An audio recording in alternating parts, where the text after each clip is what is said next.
کے دین کی باتیں اللہ کے دین کے کاموں کے لیے ہی سنی جاتی ہے. یہی سننا پسند ہے اللہ تعالیٰ کو، اور ایسے ہی سننے کا حکم بھی دیا ہے. ایسا ہی سنو. فبشر، فرمایا فبشر عباد الذین یستمعون القول فیتبعون احسنہ اولئک الذین ہداہم اللہ واولئک هم اولو الالباب. سننے کی رہبری کی. فبشر عباد، میرے بندوں کو بشارت دو. یہ اللہ تعالیٰ کے طرف سے ہم کو سمجھانے کا اسلوب ہے کہ بشارتوں سے سمجھا رہے ہیں، ورنہ تو دھمکیوں سے بھی سمجھا سکتے تھے. ہاں، اللہ بڑی قدرت والا ہے، بڑی قدرت والا ہے. وہ دھمکیوں سے بھی سمجھا گیا تو اس کو حق ہے.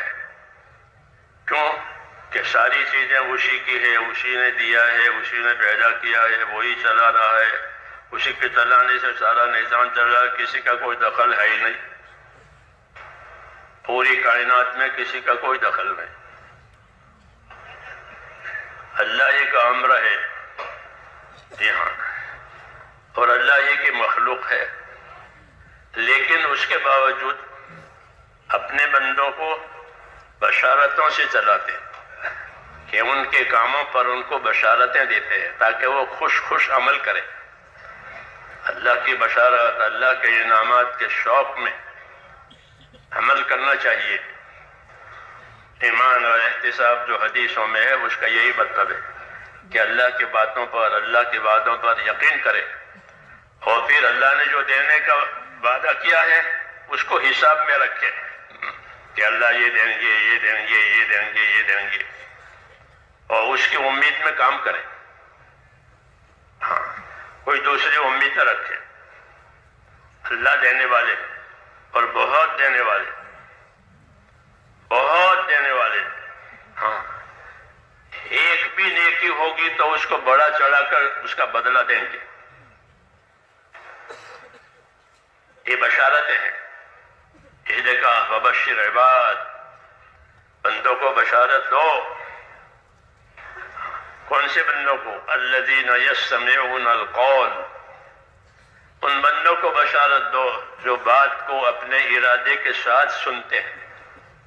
ایک تو سننے کا ارادہ نہ ہو، دھیان بھی نہ ہو، ادھر دیکھے ادھر دیکھے، کون آیا کون گیا، کون چڑھ رہا ہے کون اتر رہا ہے، ہوتا ہے. یہ بات صحیح نہیں ہے. ایسا سننا نہیں، بلکہ سننا جو پسند کیا گیا ہے وہ یہ الذین یستمعون القول، کہ جو بات کو ارادے کے ساتھ، بات کو توجہ کے ساتھ سنتے.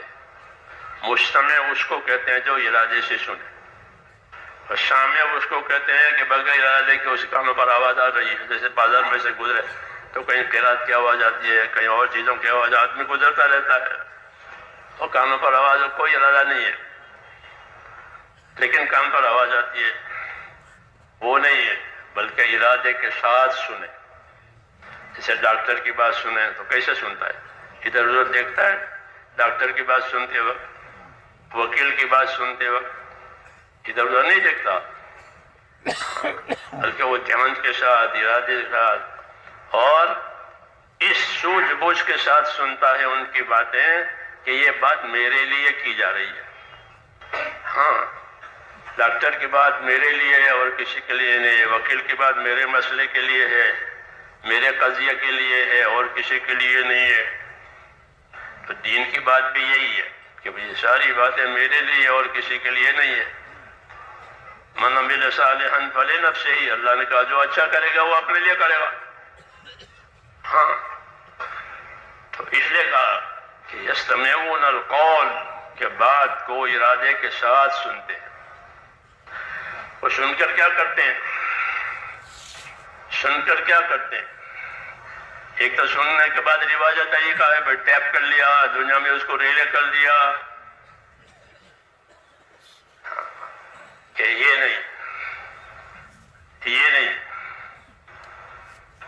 فَيَتَّبِعُونَ أَحْسَنَ، سننے کے بعد کیا کرنا ہے کہ یتبعون احسن، کہ اتباع احسن کرتے. کہ اتباع احسن کا کیا مطلب ہے؟ کہ اتباع احسن کا مطلب یہ ہے کہ سننے کے بعد عمل ہوتا ہے، کام ہوتا ہے، کیونکہ عمل اور کام کے لیے سنی جاتی ہے بات. جب عمل کا وقت آتا ہے، کام کا وقت آتا ہے، تو اس کام کو جو سنا ہے کرنے کے لیے، اس کام کو اچھے سے اچھے انداز میں کر کے بتاتے، سر سے اترتا نہیں بتاتے، بلکہ اچھے سے اچھے انداز میں کر کے بتاتے. یہ اتباع احسن کا مطلب ہے کہ بات بھی سنی اچھی طریقے سے، اور جب عمل کا تقاضا آیا تو ان تقاضوں کو اچھے سے اچھے طریقے پر پورا کیا. جیسے دنیا کی ضرورت کی چیزیں ہم اپنے لیے جب بنائیں گے تو اچھی سے اچھی بنائیں گے. کھانا ہو، کپڑا ہو، مکان ہو، زیور ہو، جو بھی چیز اپنے لیے بنائے گا آدمی وہ اچھی سے اچھی بنائے گا. یہ اس کا مزاج ہے کہ جس درجے کا آدمی ہوگا اس درجے کی وہ چیز اچھی اور اونچی ہوگی. یہاں قرآن پاک نے ہم کو عمل کے لیے یہی تعلیم دی کہ عمل اپنے لیے کرو گے. عمل جو آدمی کرے گا اپنے لیے کرے گا. اللہ کو کیا ضرورت ہے میرے آپ کے اعمال کی؟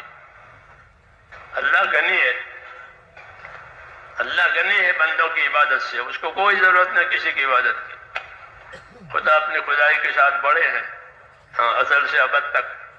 جی ہاں، ان کو کسی کی ضرورت نہیں ہے. لیکن پھر بھی اپنے بندوں کی چیز کی قدر کرتے کہ وہ بندے جو اتباع احسن کرتے ہیں، یعنی جب عمل کا نمبر آتا ہے تو اپنے عمل کو اچھے سے اچھے انداز میں اللہ کے لیے پیش کرتے ہیں. ہاں، یہ مطلب سننے کا ہے کہ سنا بھی ہے، سمجھا بھی ہے، اور جب عمل کا تقاضا آیا تو اس عمل کو اچھے سے اچھے انداز میں اللہ کے لیے پیش کیا کہ ہاں میں یہ عمل کروں گا. یہ سننے کی ذمہ داری بتائی. ایسے بندوں کے لیے یہ بات کہی ہے کہ ان کو بشارت ہو. اولئک الذین ھداھم اللہ، یہ وہ قسم ہے کہ جن کو اللہ نے ہدایت دی ہے، گویا انہوں نے ہدایت پائی ہے. وَأُولَئِكَ هُمْ أُولُو الْأَلْبَابِ، دوسری بشارت یہ کہ یہی لوگ سمجھدار ہیں، یہی صحیح سمجھے ہیں، یہی سمجھ کر یہی صحیح کر بھی رہے ہیں. اس نے کہا کہ سننا بھی ہے، اور سن کر کے جب عمل کا تقاضا آتا ہے تو اپنے عمل کو اچھے سے اچھے انداز میں پیش کرتے ہیں کہ یہی لوگ سمجھدار ہیں. ہاں، یہی لوگ سمجھدار ہیں، اور یہی لوگ اللہ کی طرف سے ہدایت پانے والے. دو انعام دیے کہ یہ ہدایت پانے والے بھی ہیں اور یہی لوگ سمجھدار ہیں. یہ اسلوب سمجھایا ہے دین کی باتوں کے سننے کا، کیونکہ دین جو اللہ تعالیٰ نے ہم کو دیا ہے وہ ہر طرح کی کامیابی کے لیے دیا ہے. ہاں، ہر طرح کی کامیابی.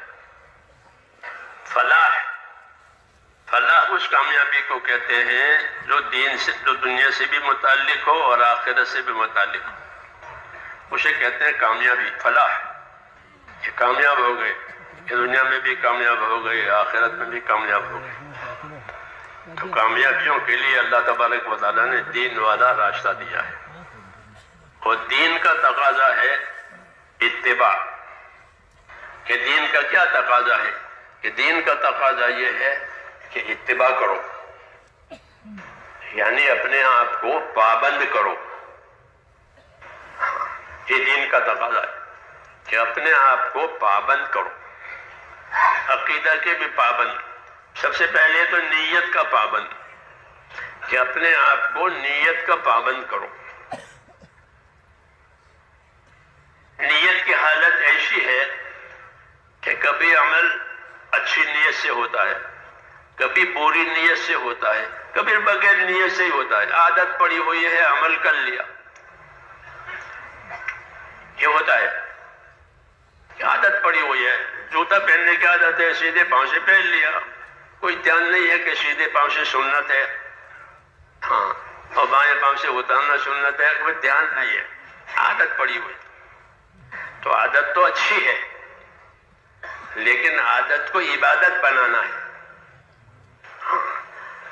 ہمارے دین کا کمال یہ ہے کہ ہم کو اللہ تعالیٰ نے ایسا دین دیا ہے کہ ہماری ضرورتیں بھی دین بن جاتی ہے، ہماری عادتیں بھی دین بن جاتی ہے، کیونکہ چیز پہلے عادت میں آتی ہے۔ قاعدہ یہ ہے، پہلے عادت میں آتی ہے۔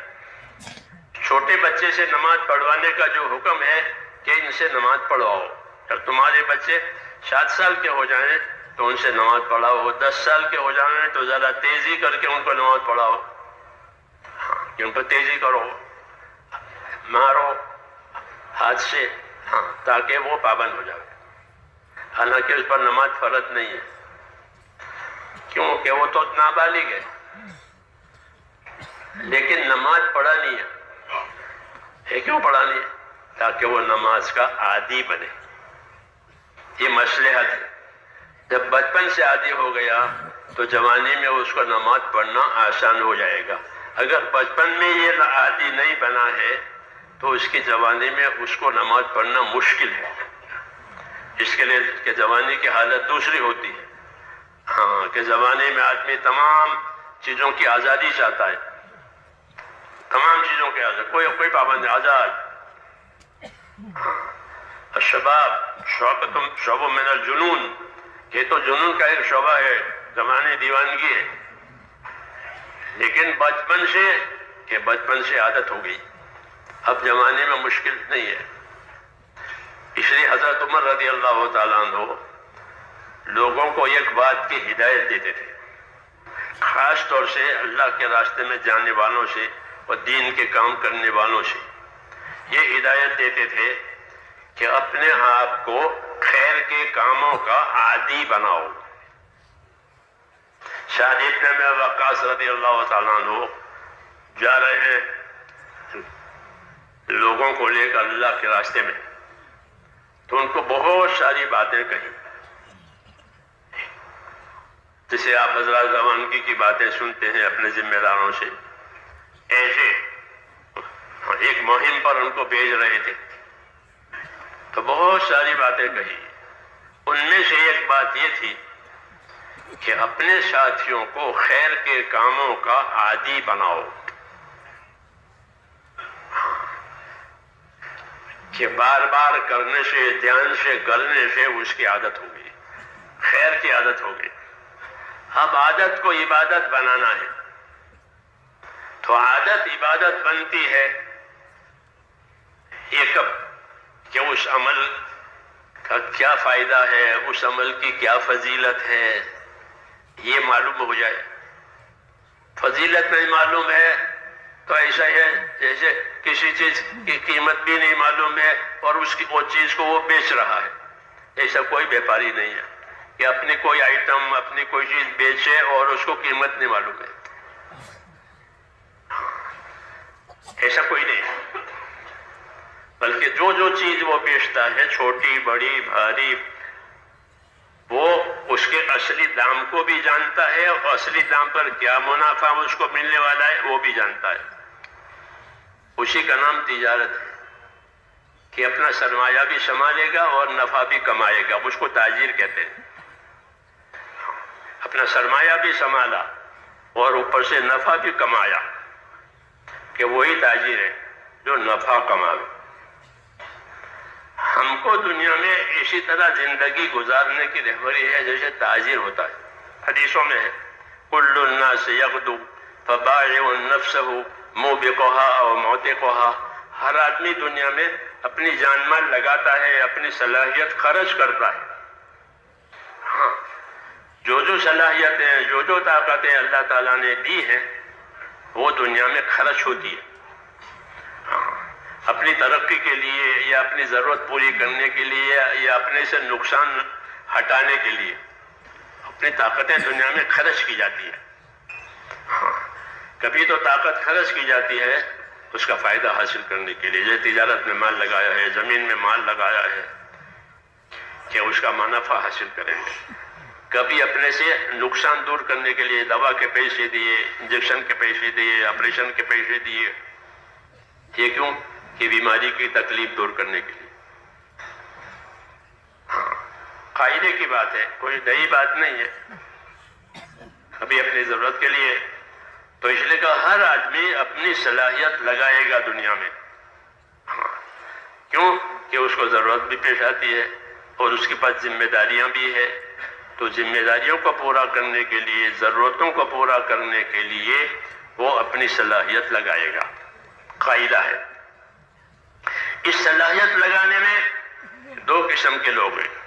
ایک قسم وہ ہے جو کھوٹ میں اترے گی، صلاحیت لگا کر کھوٹ میں اترے گی. یہ تاجر نے مال تو لگایا لیکن کھوٹ آئی. اور ایک قسم وہ ہے کہ جو اپنی صلاحیت لگا کر نفع کمائے گا. اصل سرمایہ بھی محفوظ رہے گا اور اوپر سے نفع بھی آئے گا. اسی کو تجارت کہتے ہیں کہ اصل سرمایہ بھی محفوظ رہا اور اس پر تجارت کا نفع بھی آئے. تو اس کو فرمایا کہ کل الناس یغدو فبائع نفسہ موبقہا وموتقہا. دنیا میں زندگی گزارتے ہوئے ہر آدمی اپنی طاقت لگاتا ہے. اس طاقت لگانے میں کچھ تو کھوٹ میں اترتے ہیں اور کچھ نفع کما کر سرفراز ہو جاتے ہیں. تو اس میں اس بات کی تاکید کی ہے کہ وہ سودا کرو کہ جس میں سرفرازی آوے، جس میں کامیابی آوے. دھوکہ نہ کھاوے، کیونکہ یہ دھوکہ کھانے کی بھی جگہ ہے اور کامیابی لینے کی بھی جگہ ہے. دونوں ہوتے ہیں. اس لیے کہا کہ ہلاک ہونے والا ہلاک ہوگا، نفع کھانے والا نفع کمائے گا. کیونکہ یہ میدان ہے، یہ میدان ہے. اللہ نے دنیا کی معرفت کرائی ہے، پہچان کرائی ہے کہ دنیا کیا ہے. ایک پہچان یہ کرائی ہے کہ یہ دھوکے کا سامان ہے. یہ دھوکے کا سامان ہے. یہ دھوکے کا سامان کیوں ہے؟ کہ آدمی اس کی زینت محبت کی وجہ سے، باوجود کہ یہ فانی ہے، اس کو لیتا ہے اور اس کی زینت محبت میں باقی جو آخرت ہے، باقی رہنے والے اس کو چھوڑتا ہے. تو دھوکہ ہو گیا کہ باقی رہنے والی کو چھوڑ دیا اور فنا ہونے والی کو لے لیا. تو باقی تو ہاتھ سے گئی ہے اور فنا ہونے والی تو خود ہی فنا ہو جائے گی. تو کیا رہا کہ کچھ نہیں، کہ اس نے دھوکہ کھایا. دھوکہ اسی کو کہتے ہیں کہ نفع کی امید میں آدمی جو ہے اپنا نفع کھوتا ہے کسی امید میں، وہ امید پوری نہیں ہوتی. تو اس نے کہا یہ دھوکے کا سامان ہے. دھوکے کا سامان کی یہ وجہ ہے کہ اس کی وجہ سے آخرت کو کھوتا ہے اور اس کی پہچان کرائی. دنیا کی ایک پہچان یہ بھی کرائی ہے کہ یہ آخرت کی کھیتی ہے. حدیثوں میں کہ وہ دنیا کتنی اچھی دنیا ہے کہ جو آخرت کے کاموں میں مددگار بنے. کیونکہ یہی دنیا سے آخرت بھی کمائی جائے گی، یہی دنیا سے دنیا بھی کمائی جائے گی. جی ہاں، دونوں باتیں ہوگی. دنیا سے دنیا بھی کمانے والے بھی ہیں اور دنیا سے آخرت کمانے والے بھی ہیں. لیکن آخرت کمانے والوں کو سمجھدار کہا ہے. اور دنیا سے دنیا کمانے والے صرف کہ دنیا سے دنیا ہی کمانی ہے، کہ یہ دھوکے میں ہے. یہ ان کا دھوکہ کھلے گا. دھوکہ اس کو کہتے ہیں جب وہ کھلے تو پچھتاوا ہو، اس کو دھوکہ کہتے ہیں. کہ جب کھلا حقیقت کھلی تو پچھتاوا، تو کہ مجھے دھوکہ ہو گیا، مجھے دھوکہ ہو گیا. تو یہ دھوکہ ہے کہ تھا کچھ سمجھا کچھ. تو اس لیے دھوکے سے بچنے کے لیے دنیا کی حقیقت بھی بتائی ہے کہ یہ دھوکے کا سامان بھی ہے. اور دھوکے کا سامان اس کے لیے ہوگا جو اس کے ذریعے سے آخرت کو برباد کرے، اور کمانے والا وہ ہوگا جو اس کے ذریعے سے آخرت کمائے، کہ فانی سے آخرت کمائی. کہ یہ سمجھدار ہے. اس کو فرمایا الکیس من دان نفسہ وعمل لما بعد الموت والعاجز من اتبع نفسہ ہواہا. کیس اور سمجھدار وہ ہے کہ جو اپنی ذات پر قابو کرے، یعنی اللہ کی رضا والے کاموں میں اپنے آپ کو لگاوے، دوسرے کاموں میں لگاوے، اللہ کی رضا والے کاموں میں لگاوے. اور اس لیے لگاوے تاکہ موت کے بعد یہ کام فائدہ دے، موت کے بعد اس کا اثر اور اجر آوے. تو یہ سمجھدار قرار دیا گیا ہے کہ دنیا سے آخرت بنانے والا ہے. تو میں نے کہا اللہ تعالیٰ نے دین اس کے لیے اتارا ہے، اور دین میں چیزیں اصل ہیں، ایک ایمان اور ایک علم، یہ دو چیزیں دین میں اصل ہیں۔ بزرگوں نے فرمایا، امام غزالی رحمۃ اللہ علیہ نے فرمایا کہ دین میں دو ہی چیزیں اصل ہیں، ایک ایمان اور ایک علم، یہ دو اصل ہیں۔ ایمان، اللہ سے تعلق پیدا کرو۔ اللہ نے اس لیے ہم کو وجود دیا ہے تاکہ یہ اللہ کو پہچانے، اور اس نے پہچاننے کی بہت سی علامتیں اپنی قدرت سے بنائی ہے، اور اپنے احکامات دیے ہیں، اپنے انعامات دیے ہیں، اور کوئی دوسرا دینے والا نہیں ہے، کوئی بنانے والا نہیں ہے، کوئی موت دینے والا نہیں، کوئی حیات دینے والا نہیں۔ یہ سب چیزیں معروف ہیں، اس سے اللہ کی پہچان ہوتی ہے۔ تو ایمان کہ اللہ ہے، اس کے جیسا اور کوئی نہیں ہے، ہمیشہ سے ہے، ہمیشہ تک ہے، ہمیشہ رہے گا۔ ایمان کہ اللہ سے تعلق پیدا کرو، کہ اللہ سے کون سا تعلق پیدا کرنا ہے؟ کہ بندگی کا تعلق پیدا کرنا ہے۔ اللہ سے کسی کی رشتہ داری نہیں ہے، کوئی دوسرا کاروباری تعلق نہیں ہے۔ ہاں، جیسے دنیا میں ہوتا ہے، رشتہ داروں کے تعلق ہوتا ہے، کاروباری تعلقات ہوتے ہیں، دوسرے تعلق ہوتے ہیں، ایک ہی تعلق ہے، وہ کیا کہ عبادت کا تعلق ہے، بندگی کا تعلق ہے، وہی اصل تعلق ہے کہ اللہ سے اپنی بندگی کا تعلق صحیح کرو، بندہ بن کر کے زندگی گزارو، بندہ بن کر کے زندگی گزارنا یہ اصل ہے۔ ہاں، کہ اللہ کے ساتھ بندگی کا تعلق اور اللہ کے مخلوق کے ساتھ کہ رحمت کا تعلق، اللہ کے مخلوق پر رحم کرو اور اللہ کی بندگی کرو، آپس میں بھائی رہو اور اللہ کے بندے بنو۔ حدیثوں کونوا عباد اللہ اخوانا، کہ اللہ کے تو بندے رہو، آپس کے بھائی رہو۔ ہاں، یہ زندگی گزارنے کے صحیح طریقے کی تعلیم ہے، تاکہ زندگی کی ذمہ داریاں پوری ہو جائے۔ ہاں، زندگی ذمہ داریوں کا نام ہے۔ ذمہ داریوں کا نام اس لیے ہے کہ زندگی پوری ہونے کے بعد ان ذمہ داریوں کے نتائج آئیں گے، اس بارے میں سوال جواب ہوگا، اور اس کے بعد نتائج آئیں گے۔ کیا آپ نے یہ کیا ہے، آپ نے یہ کیا ہے، آپ نے یہ کیا ہے۔ وَوَجَدُوا مَا عَمِلُوا حَاضِرًا وَلَا يَظْلِمُ رَبُّكَ أَحَدًا، کہ جو کچھ انہوں نے کیا تھا، یعنی بندوں نے کیا تھا، وہ سارے عمل وہاں حاضر ہوں گے۔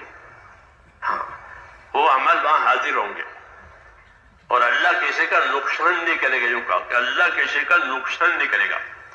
وَلَا يَظْلِمُ رَبُّكَ أَحَدًا، اللہ کسی کا نقصان نہیں کرے گا، نقصان بھی نہیں کرے گا اور ظلم بھی نہیں کرے گا۔ نقصان یہ ہے کہ جتنا اس کا حق تھا وہ نہیں دیا، کم کر دیا، اور ظلم یہ ہے کہ جتنا گناہ تھا اسے زیادہ سزا دی، کہ یہ دونوں باتیں میرے ہاں نہیں ہیں۔ اللہ کہتے ہیں ہاں، یہ دونوں باتیں میرے ہاں نہیں، میں کسی کا نقصان بھی نہ کروں، میں کسی پر ظلم بھی نہ کروں۔ ہاں، اپنی بات پوری میں رکھ دیتا ہوں۔ اللہ کہتے ہیں میں اپنی بات پوری رکھتا ہوں۔ اب ہر ایک آدمی اپنے بارے میں دیکھ لے، میں بندوں پر کسی طرح کا ظلم اپنے لیے بھی جائز نہیں رکھتا، بندوں کے لیے بھی جائز نہیں رکھتا۔ یہ دین ہے، دین کے معنی ہی بدلے کے ہیں۔ کہ دین کا کیا ترجمہ ہے؟ کہ دین کا ترجمہ بدلا۔ دین بگڑا ہے تو برا بدلائے گا، دین بنا ہے تو صحیح بدلائے گا۔ جی ہاں، اور دین نام ہے ایمان اور علم کا، کہ اللہ پر ایمان، پھر جن باتوں کی اللہ نے خبر دی ہے اور ہم نے نہیں دیکھی ہے اس پر ایمان۔ ہاں، ہم نے نہیں دیکھی ہے، فرشتوں کو نہیں دیکھا، نبیوں کو نہیں دیکھا، جنت کو نہیں دیکھا، جہنم کو نہیں دیکھا، اس کو ایمان بالغیب کہتے ہیں، بغیر دیکھے ماننا، بغیر دیکھے مانا، ایمان بالغیب یہی معتبر ہے کہ بغیر دیکھے اللہ کی بات مان لی، ایمان بالغیب، اور مان کر کے پھر اس کے جو تقاضے تھے وہ ہم نے پورے کیے، کہ اب یہ زندگی صحیح ہوئی۔ اس مقصد کو سمجھانے کے لیے اللہ تعالیٰ نے دنیا میں جیسے روزانہ ہم سنتے ہیں کہ نبیوں کا سلسلہ جاری کیا ہے. نبیوں کا سلسلہ اللہ نے جاری کیا تھا حضور صلی اللہ علیہ وسلم تک، آدم علیہ السلام سے لے کر کے حضور صلی اللہ علیہ وسلم تک. جیسی جیسی لوگوں میں صلاحیتیں بڑھتی گئی، جیسے چھوٹا بچہ چھوٹا ہوتا ہے تو اس کا ایک لباس ہوتا ہے، پھر ذرا اور بڑا ہو جاتا ہے تو اس کا لباس ہوتا ہے، پھر اپنے آخری حد پر پہنچتا ہے پھر اس کا آخری لباس ہوتا ہے. اب گھٹنا بڑھنا اب لباس میں نہیں ہوگا. ایسے ہی انسانیت کہ بڑھتے بڑھتے جتنی بڑھتی تھی اس قسم کی دین آتا تھا، جتنی بڑھتی تھی اس قسم دین آتا. آخر میں انسانیت پوری اپنے حد پر پہنچ گئی، جیسا قد اپنے حد پر پہنچ گیا تو آخری دن آ گیا. اب گھٹنا بڑھنا کچھ نہیں، یہ آخری دن آ گیا. اس کے لیے آخری نبی آیا، آخری کتاب آئی.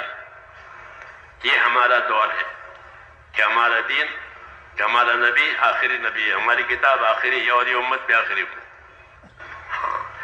اب اس کو پوری بات ان کو بتا دی گئی ہے. ایمان کی لائن کی، عبادت کی لائن کی، لین دین کی لائن کی، ضروریات کی لائن کی، آپس کے حقوق کی لائن کی، اپنی اصلاح اور اپنی ترقی کے لائن کی، یہ ساری باتیں ان کو بتا دی گئی. دین ہے کامل دین کہ ہم نے دین پورا دیا ہے. اس لیے ہمیں اپنی زندگی میں بھی پورا دین لانا ہے. پورے دین کا ہی تقاضا ہے کیونکہ اللہ نے ہم کو پورا دین دیا ہے. محنت کسی خاص چیز کے لیے نہیں کی جاتی، بلکہ محنت اسی لیے کی جاتی ہے کہ پوری دنیا میں پورا دین آوے، یعنی ہر طبقے کو دین ملے. پورا دین، غریبوں میں غریبی کا دین آوے، مالداروں میں مالداری کا دین آوے، تاجروں میں تجارت کا دین آوے. اس قیاس پر کہ ہر طبقے میں پورا دین آوے، یہ تاکہ وہ اپنی جگہ سے کامیاب بن جائے. یہ ہے ترتیب اس کی. اس لیے ایمان سے، کلمے سے کام کو شروع کیا ہے. کلمہ بناؤ، پہلے ایمان بناؤ، عبادت بناؤ، اخلاق بناؤ، یہ طریقہ کار. جی ہاں، جب یہ دین زندگی میں آ جائے گا تو پھر حالات دوسرے ہوں گے. حالات دوسرے ہوں گے کہ دین والے حالات آئیں گے کہ لوگوں کی زندگیوں میں دین آیا، کہ ان کی زندگیاں یقین پر چلے گی. سب سے بڑی مایا ہے وہ اللہ کے وعدوں کا یقین، اللہ کے فیصلوں کا یقین. یہ زندگیوں میں آئے، یہ تو اللہ کا وعدہ ہے، یہ تو اللہ کا فیصلہ ہے، یہ اس کے آگے کچھ نہیں کر سکتے. یہ تو پہلی مایا ہے کہ اندر یقین آوے. چنانچہ دعوت کی یہی خاصیت ہے کہ دعوت صحیح رخ سے دی جاتی ہے، اس میں اسباب قربان ہوتے ہیں، راحتیں قربان ہوتی ہیں، تو اندر یقین کی مایا بڑھتی ہے کہ جو ہوگا اللہ سے ہوگا، اللہ کے حکموں سے ہوگا، نبی کے طریقوں سے ہوگا. یہ یقین بڑھتا ہے. تو یقین بڑھتا ہے تو پھر اس کی اطاعت کی مقدار بھی بڑھتی ہے. جتنا یقین بڑھے گا اتنی اطاعت بڑھے گی، جتنا یقین بڑھے گا اتنی اطاعت بڑھے گی. اس لیے ایمان یقین کی یہ دعوت ہے کہ اللہ سے ہوتا ہے، اللہ کے غیر سے نہیں ہوتا، اس لیے اللہ کو راضی کرو.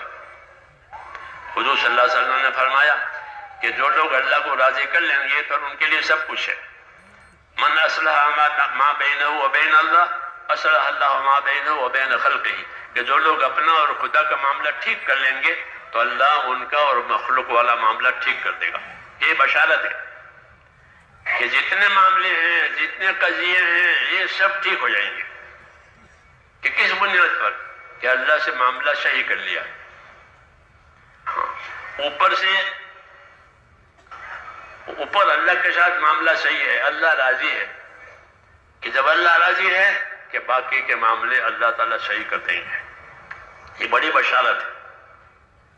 بڑی بشارت ہے حالات کو بنانے کے لیے کہ بھئی حالات کیسے بنیں گے، کیونکہ لوگ حالات سے دوچار ہوتے ہیں. کہ حالات کو بنانے کا یہی راستہ ہے کہ اللہ سے معاملہ صحیح ہو جائے اور اللہ راضی ہو جائے. اللہ راضی ہوتا ہے ایمان سے، یقین سے، تقوی سے، کہ اندر ایمان اور یقین آوے کہ جو ہوتا ہے اللہ سے ہوتا ہے. دوسرا اپنے اندر تقوی آوے. تقوی ایک طاقت ہوتی ہے اندر جو آدمی کو ناکردنی سے بچاتی ہے. اس کو تقوی کہتے ہیں. ناکردنی سے بچاوے کہ یہ تو کرنے کی چیز نہیں ہے, یہ تو چھوڑنے کی اور بچنے کی چیز ہے. جو طاقت یہ پیدا کراوے اس کو تقوی کہتے ہیں. اس محنت کی تاثیروں میں سے ایک تاثیر یہ بھی ہے کہ جب یہ محنت صحیح اصولوں کے ساتھ ہوگی تو اندر تقوی دیا جائے گا. اس لیے اپنے آپ کو جانتے رہنا چاہیے, دعویٰ نہیں کرنا چاہیے. اپنے آپ کو جانتے رہنا چاہیے. جیسے مریض اپنی جانچ کرواتا ہے کہ مجھ کو دیکھو وزن گھٹ گیا تھا تو بڑھ گیا, خون گھٹ گیا تھا تو یہ وہ اپنے آپ کو جانچواتا ہے. تو اپنے آپ کو جانچنا ہے دعوتوں کی محنت کر کے. کیوں یہ حکم, یہ خاصیت بتائی تھی, والذین اہتدوا زادہم ہدی وآتاہم تقواہم. یہ فرمایا والذین اہتدوا زادہم ہدی وآتاہم تقواہم, کہ جو لوگ بتکلف اپنے آپ پر جبر کر کے ہدایت پر چلیں گے, کیونکہ نفس ہدایت پر چلنے کے لیے راضی نہیں ہے. آدمی کا نفس راضی نہیں ہے تو وہ اس کو جبر کریں گے. جس طرح کوئی جانور کام کرنے پر راضی نہیں ہوتا تو جانور پر جبر کیا جاتا ہے, اس کو سکھایا جاتا ہے جانور کو, پھر وہ قابو میں آ جاتا ہے. جب تک اس کو سکھایا نہیں گیا وہ بے قابو ہوتا ہے. وہ لات سے, منہ سے, سنگ سے مارتا ہے, ہاں پھر وہ قابو میں آ جاتا ہے. مجاہدہ, کہ مجاہدہ اسی کا ہے. مجاہدہ کہتے ہیں حکم والی محنت کو. ایک تو چیزوں والی محنت, وہ بازاروں میں ہے, فیکٹریوں میں ہے کہ چیزیں بناؤ, چیزیں فروخت کرو, چیزوں کو ترقی دو, اس کے ایڈورٹائز کرو. یہ تو وہ فیکٹریوں سے لے کر کے بازاروں تک, پھر بازاروں سے لے کر لوگوں کے گھروں تک. قیامت کی علامتوں میں سے ہے کہ بازار پھیل جائیں گے, بازار قریب ہو جائیں گے. ہاں, دنیا کی ہرس اتنی بڑھے گی کہ بازار قریب ہو جائے. قیامت کی علامت چنانچہ اب ہر جگہ بازار ہے, ہر جگہ بازار, روڈ پر بھی بازار, راستے میں بھی بازار. ہاں, دنیا پھیل گئی. جی ہاں, دنیا پھیل گئی. تو یہ بات یہ ہے.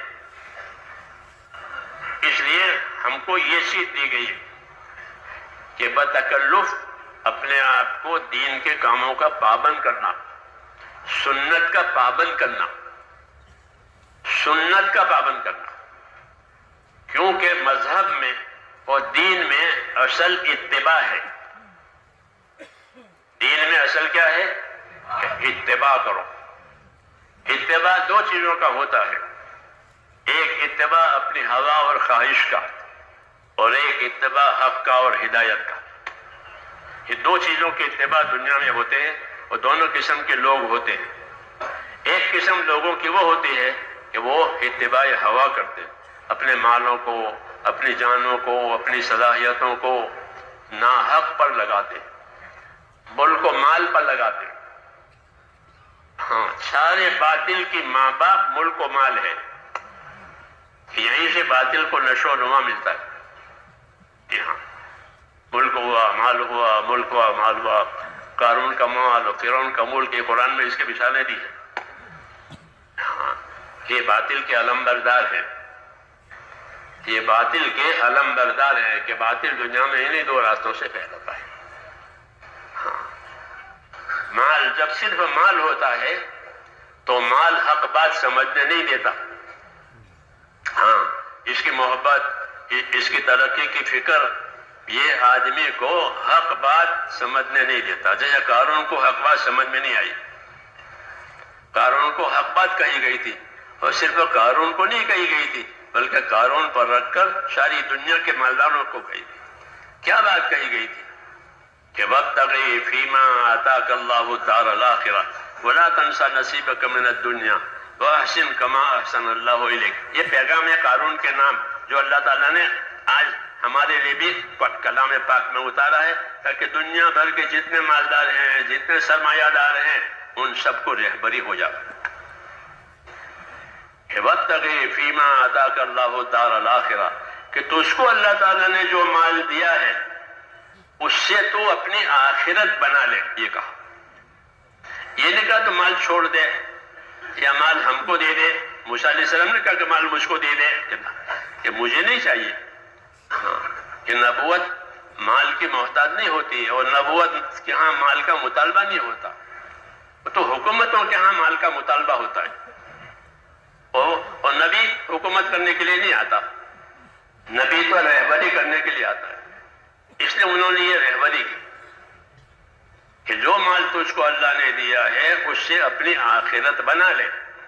یہی پیغام ہمارے نام بھی ہے، چونکہ قرآن کریم میں یہ بات اتاری گئی ہے، تو اب یہ قیامت تک یہی اصول کہ مال دنیا سے آخرت بنانا، اس سے دین بنتا ہے کہ دنیا سے آخرت بناؤ، مال سے آخرت بناؤ، اپنی صلاحیتوں سے آخرت بناؤ، کہ آخرت کو بقا ہے، آخرت باقی رہے گی، آخرت بدلے میں ملے گی۔ ہاں، یہ رہبری ہے دنیا کے اسباب کے بارے میں کہ اسے اپنے آخرت بناؤ۔ تو دنیا سے آخرت بنانے کے لیے اللہ نے ایمان کو اور علم کو اتارا ہے۔ یہ میں کہنے جا رہا تھا کہ دنیا سے آخرت بنے گی ایمان سے اور علم سے۔ ایمان اللہ کے ساتھ تعلق کا نام ہے، اس کے فیصلوں پر، اس کے حکموں پر اپنے آپ کو پابند کرنے کا نام ہے، پھر اپنی جان مال کو اس کے حکموں کے مطابق استعمال کرنے کا نام ہے۔ ہاں، ایمان۔ اور پھر اللہ تعالیٰ کس بات سے راضی ہے، کس بات سے ناراض ہے، اس کا جاننا ضروری ہے۔ اس کو علم کہتے ہیں۔ علم، وہ علم اللہ تعالیٰ نے اتارا ہے۔ علم و ذکر ہمارے ہاں ہے، وہ اسی کام کے لیے ہے، وہ اسی کام کے لیے ہے کہ اس علم سے پتہ چل جائے گا کہ اللہ کس بات سے راضی ہے، کیا کرانا چاہتے ہیں، کس بات سے بچانا چاہتے ہیں، اور جس بات کو کریں گے اس پر کیا انعام ملے گا۔ ہاں، جس بات کو اللہ سے ڈر کر کے چھوڑ دیا ہے، بچ گیا ہے، اس بچنے پر کیا انعام ملے گا۔ ہاں، عام طور پر بچنے پر کوئی انعام نہیں ملتا، لیکن اللہ کے ڈر سے اپنے آپ کو بچایا ہے نافرمانی سے، تو اس پر انعام ملے گا کہ اللہ سے ڈر سے یہ چھوڑ دیا ہے کہ اس کو انعام ملے گا کہ ہم سے ڈرا ہے یہ، تو اس کا ڈرنا اس کے ایمان کی علامت ہے۔ تو وہ علم ہم کو دیا ہے، علم فضائل کا، علم مسائل کا، علم فضائل کا، علم مسائل کا، یہ دو علم ہم کو دیے گئے ہیں دین پر چلنے کے لیے اور اپنی دینی زندگی کو کمال تک پہنچانے کے لیے، کہ دین پر چلنے کے لیے ہے اور کمال پیدا کرنے کے لیے بھی یہ ہے کہ علم دیا ایمان کو کامل کرنے کے لیے۔ اگر علم نہیں ہے تو جاہل ہوگا، جاہل ہو کر ایمان کا کیا حق ادا کرے گا؟ جاہل ہو کر حق ادا نہیں کرتا۔ جہالت کا سب سے بڑا نقصان یہی ہے کہ جہالت کی وجہ سے حقوق کی پائمالی ہوتی ہے، اس لیے اس کو جاہل کہتے ہیں کہ اس نے حقوق کو پامال کیا ہے۔ اللہ سے جاہل ہوا تو اللہ کا حق پامال کرے گا۔ ہاں، تو جہالت اس لیے منع ہے کہ جہالت کی وجہ سے حقوق کی پائمالی ہوتی ہے۔ جاہل اسی کو کہتے ہیں جس کو حقوق کی خبر نہ ہو، یہ نہیں کہ جس کو دستخط کرنا نہ آتا ہو، وہ نہیں، بلکہ ہمارے ہاں دین میں وہ آدمی جاہل کہلاتا ہے جس کو اپنی ذمہ داری کے حقوق کی خبر نہیں ہے، اس لیے اس کا جاننا فرض ہو گیا۔ دین سیکھنا فرض کیا اللہ نے کہ دین سیکھو، دین سیکھنا فرض ہے۔ ہاں، سیکھنے والوں کے لیے فضیلت ہے، سکھانے والوں کے لیے فضیلت ہے۔ سیکھنے والوں کے لیے یہ فضیلت ہے کہ جو دین سیکھیں گے ان کے لیے اللہ کی مخلوق مغفرت کی دعا کرے گی۔ ہاں، چونٹیاں، مچھلیاں، کہ یہ ان لوگوں کے لیے مغفرت کی دعا کرے گی جو دین سیکھتے ہیں، اور جو دین سکھاتے ہیں ان کو کیا ملے گا؟ کہ یہ تو سکھانے والے، ان کا انعام الگ ہے کہ دین سکھانے والوں کو یہ انعام ملتا ہے کہ ان اللہ وملائکتہ لیصلون علی معلم الناس الخیر، حدیث شریف میں کہ اللہ رحمتیں اتارتا ہے، فرشتے رحمتوں کی دعا مانگتے ہیں، کن کے لیے؟ کہ جو لوگوں کو دین کی باتیں سکھاتے ہیں۔ ہاں، کیونکہ یہ بڑا کام ہے، دین کی باتیں سیکھنا اور سکھانا، اس سے بڑا کوئی کام نہیں۔ اسی سے حقوق پہچانے جائیں گے، اور جب حقوق ادا ہوں گے تو دنیا میں سلامتی آئے گی۔ حقوق پائمال ہوتے ہیں تو دنیا میں فساد ہوتا ہے، کہ حقوق کی پائمالی سے فساد ہوتا ہے، حقوق کی ادائیگی سے سلامتی آتی ہے۔ اس لیے جو علم ہم کو دیا ہے وہ حقوق کی ادائیگی کے لیے ہے۔ اللہ کا کیا حق ہے، رسول کا کیا حق ہے، کتاب کا کیا حق ہے، آپس کے کیا حقوق ہیں، یہ اس لیے اس کا جاننا ضروری ہے۔ جو ہمارا تیسرا نمبر ہے، تیسرا نمبر خالی گننے کے لیے تھوڑا ہی کبھی پہلا نمبر، دوسرا نمبر، تیسرا نمبر، کہ نہیں، یہ تو زندگی میں لانے کے لیے ہے، زندگی میں لانے کے لیے ہے، اور زندگی کو اس کے تابع کرنے کے لیے۔ اس لیے اس علم کو سیکھنا ہے۔ اس علم کی دو قسمیں ہیں، ایک فضائل کا علم ہے، ایک مسائل کا علم ہے۔ ہاں، ایک فضائل کا علم ہے۔ فضائل کا علم ہونے کا یہ مطلب ہے کہ بندہ کوئی عمل کرے گا تو اس پر اس کا خدا اس کو کیا دے گا۔ جب آپ دام پیش کریں گے دکاندار کو تو وہ دام لے کر وہ مال دے گا۔ بازار میں یہ ہوتا ہے کہ ہم نے دام دیے، اس نے مال دیا۔ ہاں، بغیر دام کے مال ملتا نہیں ہے۔ ایسے اعمال اور اعمال کا علم ہم کو دیا ہے کہ یہ علم پر عمل کریں گے اور اللہ تعالیٰ ان کو اس کا بدلہ دیں گے۔ تو بدلے کی جو تفصیلات ہیں اس کا نام فضائل ہے۔ تو رسول صلی اللہ علیہ وسلم نے فضائل بھی بتائے ہیں اور عمل کرنے کے طریقے یعنی مسائل بھی بتائے ہیں۔ ان دونوں کا نام علم و ذکر ہے، ان دونوں کا نام علم و ذکر ہے۔ ایک ایک چیز کے فضائل بتائے۔ ہاں، کیونکہ جب فضیلت سنے گا تو اس کو شوق پیدا ہوگا کہ اچھا اللہ اس پر یہ دیتے ہیں، تو میں نے تو اب تک جانا ہی نہیں، اور جب جانا ہی تو مجھ کو تو یہ اجر و ثواب ملا ہی نہیں۔ ہاں، اس لیے ہماری دعوت میں دعوت کے عمل کو فروغ دینے کے لیے فضیلتوں والا علم ہے کہ فضیلتوں والا علم حاصل کرو تاکہ اپنے ایک ایک عمل کی قیمت سمجھو۔ ہاں، آدمی عمل تو کرے گا، اس کو ہاتھ پاؤں دیے ہیں تو ہاتھ پاؤں تو کام کے لیے دیے، عمل کام کو کہتے ہیں، تو ضرور عمل کرے گا وہ۔ اب وہ عمل صحیح ہو جائے، غلط ہو جائے، صحیح ہو جائے تو کیا ملے گا، غلط ہے تو کیا سزا ملے گی، دونوں پہلو اس کی زندگی میں ہے۔ وہی مقصود ہے علم و ذکر کا کہ صحیح علم ملے، صحیح عمل ہو جائے کہ کامیاب ہو گیا۔ پھر اس کی تفصیلات معلوم ہو گئی تو شوق پیدا ہو گیا کہ اچھا مجھ کو اللہ یہ دینے والے ہیں، مجھ کو اللہ یہ دینے والے ہیں۔ اس لیے اپنے اندر عمل کی طلب پیدا کرنے کے لیے فضائل کا علم دیا کہ فضائل جانو تاکہ پتہ چلے کہ مجھ کو خدا کیا دینے والے، پھر اس کے حاصل کرنے کی طلب اور تڑپ پیدا ہوگا۔ اگر یہ نہیں ہے تو پھر یہ دین بے روح ہے، طلب نہیں ہے، ذمہ آ گیا تو کر لیا، طلب ولب ہے نہیں، لیکن کرنا پڑتا ہے۔ جیسے رواج ہوتے ہیں نا، رواج میں آدمی عمل کرتا ہے کہ کیوں کہ برادری کا رواج ہے، قوم کا رواج ہے، کرنا پڑتا ہے، جو کہتے کرنا پڑتا ہے، ملتا کچھ نہیں۔ تو دین میں اور رواج میں یہ فرق ہے کہ رواج میں کچھ ملتا نہیں ہے، کرنا پڑتا ہے۔ جب یہ علم زندگیوں میں سے نکل جائے گا تو دینی اعمال رواج بن جائیں گے، کرنا پڑتا ہے کیا کریں، کرنا پڑتا ہے کیا کریں۔ ایسا نہیں ہے کہ کرنا پڑتا ہے، بلکہ کرنا ضروری ہے، کیونکہ ہماری کمائی ہے۔ جیسا بازاروں میں مال کی کمائی ہے، ایسے مسجدوں میں اعمال کی کمائی ہے، دونوں مقابلے میں ہے، بازار اور مساجد۔ حدیثوں میں ہے کہ بہترین جگہ بازار ہے، بہترین جگہ مساجد ہے، اور بدترین جگہ بازار ہے، چاہے وہ بازار مکے مدینے کے ہوں یا چاہے لاہور دلی کے ہوں، ایک ہی حکم ہے کہ بازاروں کی بدتری بتائی، مساجد کی بہتری بتائی، کہ مساجد میں جو چیزیں ہیں وہ بہتر سے بہتر، بازار میں وہ بہتری نہیں ہے۔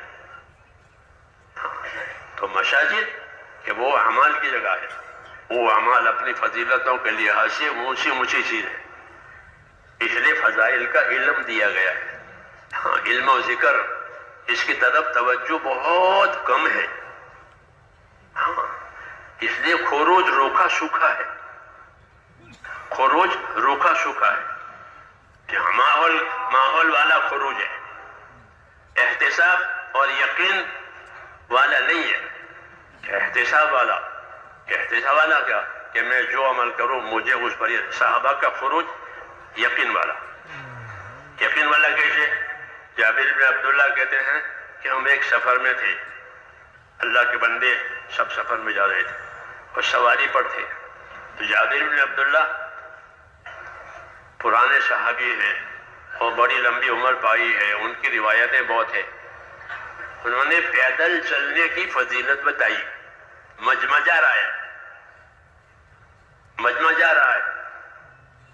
کہ جو اللہ کے راستے میں پیدل چلتے ہیں تو جن کو غبار آلود ہوتے ہیں ان کے قدم، کہ ان کو تو جہنم کا دھواں بھی نہیں پہنچے گا، جہنم کی بات تو الگ ہی، ایک فضیلت آئی پیدل چلنے کی۔ مجمع نے سنی، جب مجمع نے سنی تو سارے لوگ اپنی سواریوں سے نیچے اتر گئے کہ آج تو پیدل چلنا ہے۔ کیوں؟ کہ جابر بن عبداللہ نے پیدل چلنے کی فضیلت بتائی۔ یہ فضائل کا جو علم ہے وہ عمل کا ایک جوش پیدا کرتا ہے، رغبت پیدا کرتا ہے، وہ یہی ہمارا مقصود ہے۔ جب رغبت ہوگی تو اعمال زیادہ ہو جائیں گے۔ ہاں، تو پروگرام بہت ہو گئے اور اعمال کم ہو گئے۔ جی ہاں، ضروری عمل کر لو، 200 منٹ پڑھ لو، ویتر پڑھ لو، آ جاؤ۔ ہاں، ایسا نہیں ہے، بلکہ اعمال کی برتری، اعمال کی زیادتی یہ مطلوب ہے کہ زیادہ عمل کم، اس لیے کہ حضور صلی اللہ علیہ وسلم نے ہر چیز کی فضیلت بتائی ہے۔ پیدل چلنے کی فضیلت ہے، جی ہاں، سواری کی فضیلت ہے، فرض نماز، نفل نماز، جتنی نمازیں ہیں ان تمام نمازوں کی فضیلت ہے۔ سجدہ تلاوت کرے آدمی، سجدہ تلاوت 14 سجدے ہیں، 14 آیتیں ہیں، اس کے 14 سجدے ہیں، ایک سجدہ ہے، یہ سجدے کی کیا فضیلت ہے؟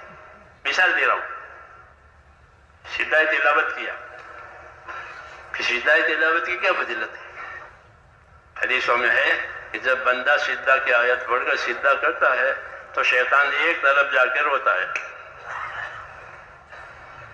ایک طرف جا کر کے روتا ہے اور یہ کہتا ہے کہ ہائے، آدم کے بیٹے کو سجدے کا حکم ہوا، اس نے سجدہ کیا، اس کے لیے جنت واجب ہو گئی، میں نے سجدے سے انکار کیا، میرے لیے دوزخ لازم ہو گئی۔ اس کی بات ہے یہ، ہم کو تو نبی نے سنائی تو اس کی بات ہمارے لیے حدیث ہو گئی۔ وہ کہہ رہا ہے کہ آدم کے بیٹے نے سجدہ کیا، سجدہ تلاوت، اس کے لیے جنت ہو گئی، میں نے نہیں کیا تو دوزخ ہو گئی۔ وہ اپنے اوپر رو رہا ہے اپنی حسرت میں، اس کی حسرت کو ہمیں حدیث سے ملی، تو وہ اس کی حسرت ہماری فضیلت، یہ فضیلت سجدہ تلاوت کی، وہ کہہ رہا ہے جنت ملے گی ان کو، اور حضور نے اس کے بعد ہم کو سنائی، تو ہم کو تو نبی کی ملی کہ سجدہ تلاوت سے جنت ملے گی۔ ہاں، یہ بات اس لیے کہنی پڑتی ہے کہ اس بارے میں ہماری توجہ بہت تھوڑی ہے۔ ہاں، تو کیوں کہ اصل تو فضائل کے استحضار کے ساتھ اور طریقے کی پابندی کے ساتھ جو عمل ہو وہ دین بنتا ہے۔ فضائل کا دھیان اور اس کا سنت طریقے کی پابندی، اس کے استحضار سے بنتا ہے دین۔ فضائل کا جان نہیں ہے، سنت طریقہ نہیں ہے تو وہ عمل ناقص ہے۔ میں نہیں کہتا ہوں غلط ہے، مگر ناقص ہے۔ تو ناقص علاج ہوا تو بیماری دور نہیں ہوگی، کیونکہ علاج ناقص ہوا، پورا نہیں ہوا۔ جی ہاں، ناقص کا نفع بھی ناقص ہوتا ہے اور نقصان لازم ہوتا ہے۔ اس لیے ہم کو اپنے ایمان کی تکمیل اور اعمال کی تکمیل کے لیے یہ علم دیا گیا ہے، فضائل کا علم۔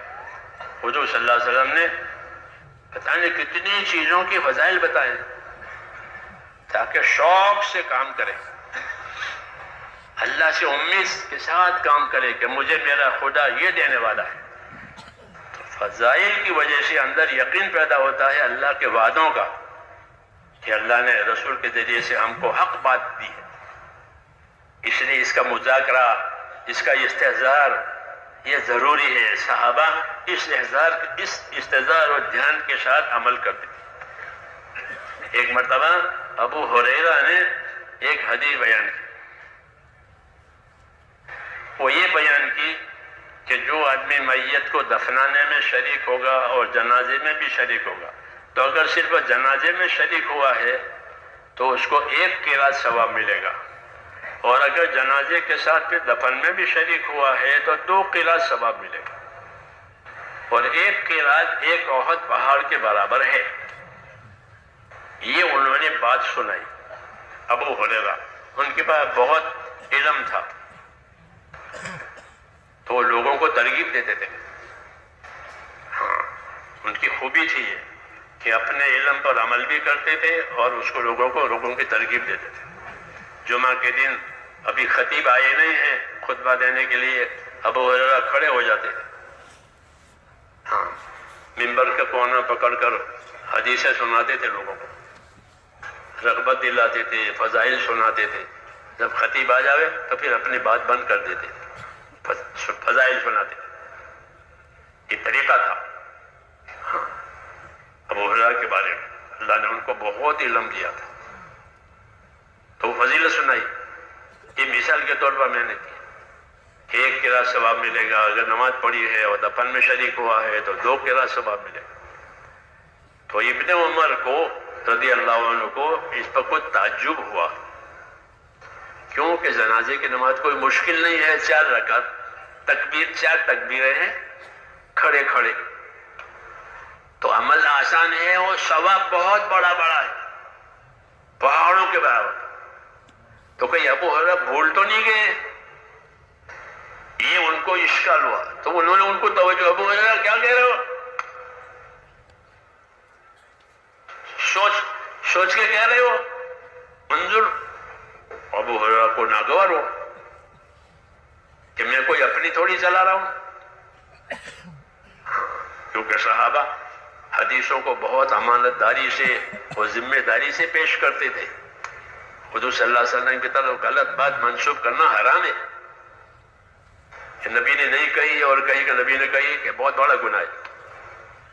تو وہ بہت ناراض ہوئے کہ کیا میں کوئی اپنی چلاتا ہوں، اور اپنی بات کو ثابت کرنے کے لیے عائشہ ام المومنین پاس گئے رضی اللہ عنہ، کیونکہ یہی حضرات صحابہ کی جماعت میں زیادہ علم والے مانی جاتے تھے۔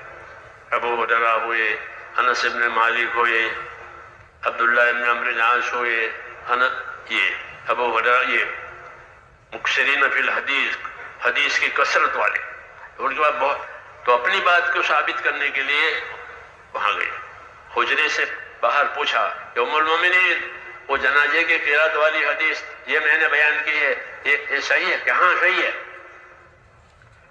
یہی صحیح ہے۔ عائشہ رضی اللہ عنہا نے تائید کر دی۔ تو ابو ہریرہ نے ابن عمر سے کہا، دیکھو میں حضور صلی اللہ علیہ وسلم کے پاس لگا لپٹا رہتا تھا، آپ لوگ تو اپنے کاروبار میں رہتے تھے، میں لگا لپٹا رہتا تھا۔ انہوں نے کہا بالکل ٹھیک ہے۔ اس پر ابن عمر نے یہ کہا کہ ابو ہریرہ کی اس حدیث کو سامنے آنے کے بعد ہم نے تو بہت سی قیراتیں برباد کی ہے، یعنی پہاڑوں کے برابر جو ثواب ملتا تھا جنازوں میں شریک ہونے کا، حدیث نہ معلوم ہونے کی وجہ سے جنازوں میں جانے کا اہتمام نہیں کیا، تو کتنے قیرات ثواب ہمارا برباد ہو گیا۔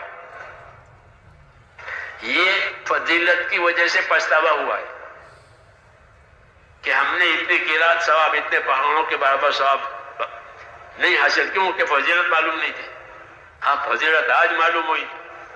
تو صحابہ کرام کا یہ مزاج تھا کہ وہ فضائل کو اس لیے سنتے تھے کہ اب اس کے اوپر عمل کرنا ہے، اور اس دھیان کے ساتھ عمل کرنا ہے کہ اللہ ہمیں یہ دینے والے ہیں۔ اس لیے وہ ایک ایک چیز کے فضائل یاد کرتے تھے اور اس پر عمل بھی کرتے تھے، اس کی دعوت دیتے تھے، اس کی دعوت دیتے تھے کہ یہ کرو۔ جیسے میں نے کہا جابر بن عبداللہ نے پیدل چلنے کے فضائل بیان کیے، تو لوگ اتر گئے پیدل اور پیدل چلنے لگے کہ پیدل چلیں گے اللہ کے راستے میں۔ تو فضائل سے عمل کی قیمت معلوم ہوتی ہے، پھر اس کے دعوت دینے سے لوگوں کے مزاج میں فضائل کمانے کا جذبہ پیدا ہوتا ہے۔ مشقت برداشت کرنے سے بھی فضیلت ملتی ہے، طریقہ صحیح ہونے سے بھی فضیلت ملتی ہے۔ اللہ تعالیٰ نے فضائل کے بہت راستے کیے ہیں، حضور صلی اللہ علیہ وسلم نے فضائل کو بہت بسط سے اور تفصیل سے بیان کیا ہے۔ اصل عمل کی بھی فضیلت اور اصل عمل تک پہنچنے کے جتنے راستے واسطے اختیار کیے جائیں گے اس کی بھی فضیلت بیان کی ہے، جس کو علماء نے کتابوں میں جمع کیا ہے۔ ہاں گھر سے وضو کرے اور مسجد میں جاوے، کہ گھر سے وضو کر کے مسجد میں جانے والا ایسا ہے جیسا گھر سے احرام باندھ کر حج کو جانے والا۔ گھر سے وضو، گھر سے وضو، اس کے اسی فضیلت۔ پھر آپ کو معلوم ہے کہ ایک قدم پر کیا کیا ملتا ہے۔ مسجد میں گیا تو سنت کے مطابق مسجد میں داخلے کا ثواب، انتظار صلاۃ کا ثواب، پہلی صف کا ثواب، پہلی صف میں داہنی طرف نماز پڑھنے کا ثواب، یہ سب علم ہے۔ یہ اس کی وجہ سے عمل کے دروازے کھلتے ہیں، عمل کے دروازے کھلتے ہیں، اور عمل کے دروازے کھلنے کی وجہ سے پھر عملوں میں اہتمام اور سبقت ہوتی ہے، آدمی آگے بڑھتا ہے، ہاں پامن ہو جاتا ہے۔ سعید ابن مسیب ایک تابعی ہے، وہ فرماتے ہیں کہ 20 برس ہو گئے، کبھی ایسا نہیں ہوا کہ میں اذان سے پہلے مسجد میں نہ پہنچا ہوں۔ انتظار ایک صلاۃ کے ساتھ نماز پڑھنے، یہ 20 سال ہو گئے، کبھی ایسا نہیں ہوا کہ میں اذان سے پہلے مسجد میں نہ گیا ہوں۔ یہ کیوں کہ اذان سے پہلے مسجد میں جائے گا آدمی، اذان ہوگی، پھر نماز کھڑی ہوگی، تو یہ نماز بھی پڑھے گا اور نماز کو نماز کے انتظار سے پڑھے گا۔ مولانا الیاس صاحب فرماتے تھے کہ جو نماز بغیر انتظار کی ہوگی وہ پھوس پھوسی ہوگی۔ وہ نماز کیسے ہوگی کہ وہ پھوس پھوسی، انتظار سے نماز پڑھی ہے، دھیان سے نماز پڑھی۔ یہ سب فضائل کی باتیں، اس لیے میرے دوستو ہمارے دین کا بڑا حصہ ہے اس کے اندر کہ فضائل۔ اس لیے علماء نے ہر زمانے میں فضائل کی کتابیں لکھی ہے، آخرت بنانے کے طریقے بتائے ہیں، کیونکہ فضائل سے ہی آخرت بنتی ہے، فضائل سے ہی آخرت ملنے کا اور آخرت بنانے کا شوق پیدا ہوتا ہے۔ وہی ہمارا تیسرا نمبر ہے کہ اس کا ایک حصہ اس کا فضائل کا ہے۔ ہاں کہ راتوں کو جاگنے والوں کو کیا ملے گا، ہاں کہ راتوں کو جاگتے ہیں، فتجافی جنوبہم عن المضاجع، کہ ان بستروں سے ان کے بدن الگ ہو جاتے ہیں، اٹھ کھڑے ہو جاتے ہیں اور اپنے پروردگار کو پکارتے ہیں۔ ہاں کہ ان کے لیے تو اللہ نے وہ چیزیں چھپائی ہیں جو کسی کو معلوم نہیں ہے۔ ہاں یہ کہا، اس لیے میرے دوستو دین کی اس چیز کی وجہ سے ہماری دینداری میں ترقی ہوگی کہ فضائل آ گئے۔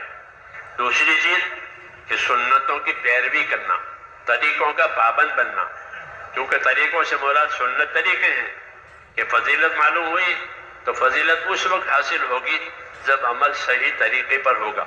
صحیح طریقہ وہ ہے جو سنت میں ہو۔ رسول صلی اللہ علیہ وسلم کے سب طریقے اللہ تعالیٰ نے ہم کو دیے ہیں، وہ صحیح طریقے ہیں۔ کیونکہ آپ کے ذمے طریقہ بتانا ہے. حکم تو خدا دے گا، حکم خدا دے گا. نماز قائم کرو، یہ حکم آیا آسمان سے. نماز قائم کرنے کا کیا طریقہ ہے؟ زکوٰۃ ادا کرو، یہ حکم آیا آسمان سے. وآتوا الزکوٰۃ، زکوٰۃ دینے کا کیا طریقہ ہے، کتنی ہے؟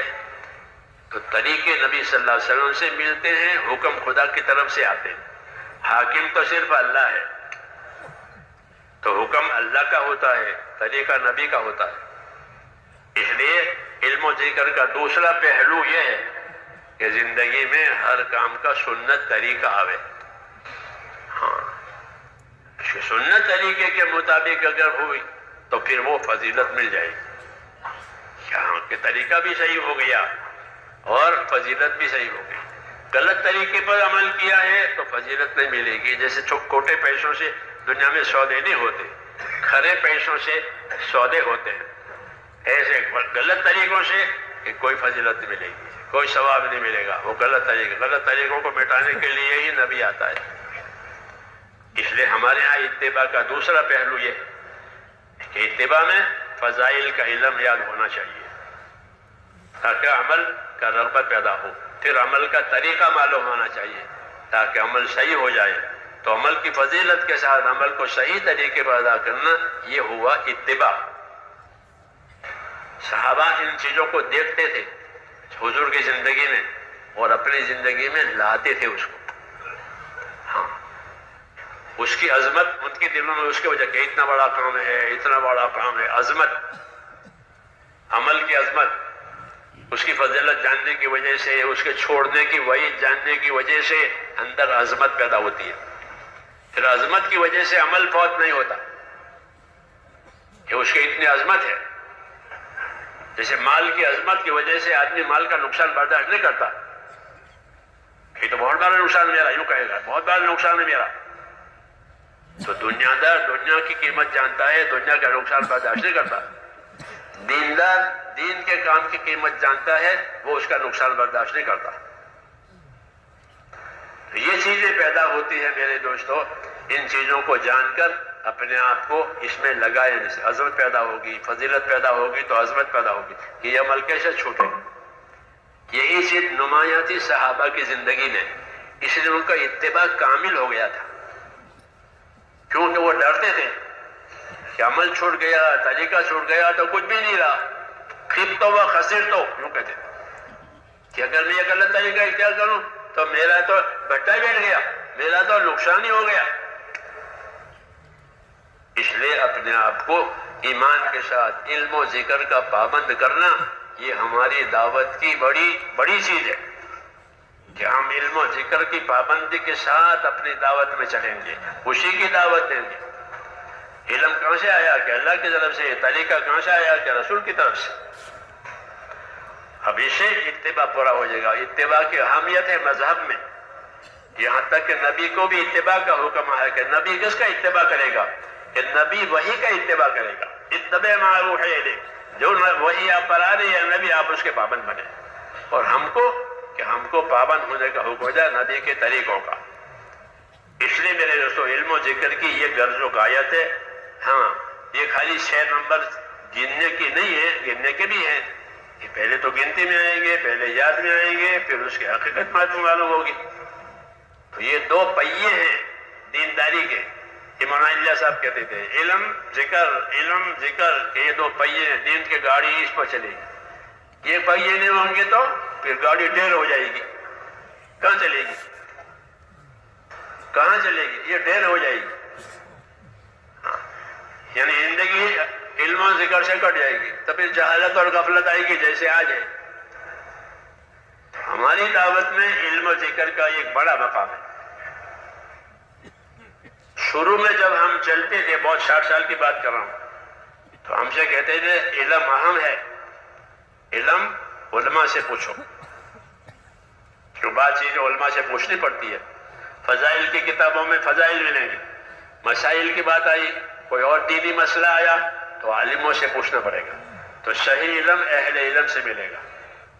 اہل ذکر سے ذکر پوچھو، ذکر کرنے والوں سے ذکر پوچھو، علم والوں سے علم پوچھو. جیسے وکیلوں سے سرکاری قانون قاعدے کی بات پوچھتے ہیں، دوا دارو کے بعد ڈاکٹروں کا پوچھتے ہیں، ہاں ہر فن کے لوگ ہوتے ہیں، تاکہ علم و ذکر والوں سے ہمارا تعلق ہو جائے. ہاں زندگی علم و ذکر پر آوے، ذکر یعنی اللہ کے اطاعت پر آوے، اللہ کی تابعداری پر آوے. علم آیا، اب علم کا تقاضا تابعداری ہے، تو علمی ذکر کی وجہ سے زندگی کے یہ چولیں صحیح ہو جاتی ہے. اس لیے تیسرا نمبر رکھا ہے کلمہ نماز کے بعد. یہ کلمہ اور نماز یعنی عبادت، یہ تو ضروری ہے ایمان اللہ پر لانا، اور اللہ نے عبادت کے لیے پیدا کیا ہے. لیکن عبادت کی تصحیح، ایمان کی تصحیح علم و ذکر سے ہوگی. اس لیے نبیوں کو اللہ علم دیتا ہے. نبی مال دولت لے کر نہیں آتے، دنیا کے اسباب لے کر نہیں آتے، علم لے کر آتے. وہی ہمارے لیے ان کا ترکہ اور ورثہ ہے کہ وہ یہ چھوڑ کر گئے ہیں، اس کو حاصل کرنا ہے. اس لیے یہ نمبر ہمارے یہاں رکھا ہے کہ اس میں اللہ کے حقوق کی تعلیم ہوگی، اس کے حقوق کے ادا کرنے کی تعلیم ہوگی، طریقے بتائے جائیں گے. بندوں کے کیا کیا حقوق ہیں، مخلوق کے کیا کیا حقوق ہیں، وہ بھی اس علم میں ہے. بندوں کے ساتھ اور مخلوق کے ساتھ کیسے رہو گے، مخلوق کے ساتھ کیسے رہو گے، بندوں میں کیسے رہو گے.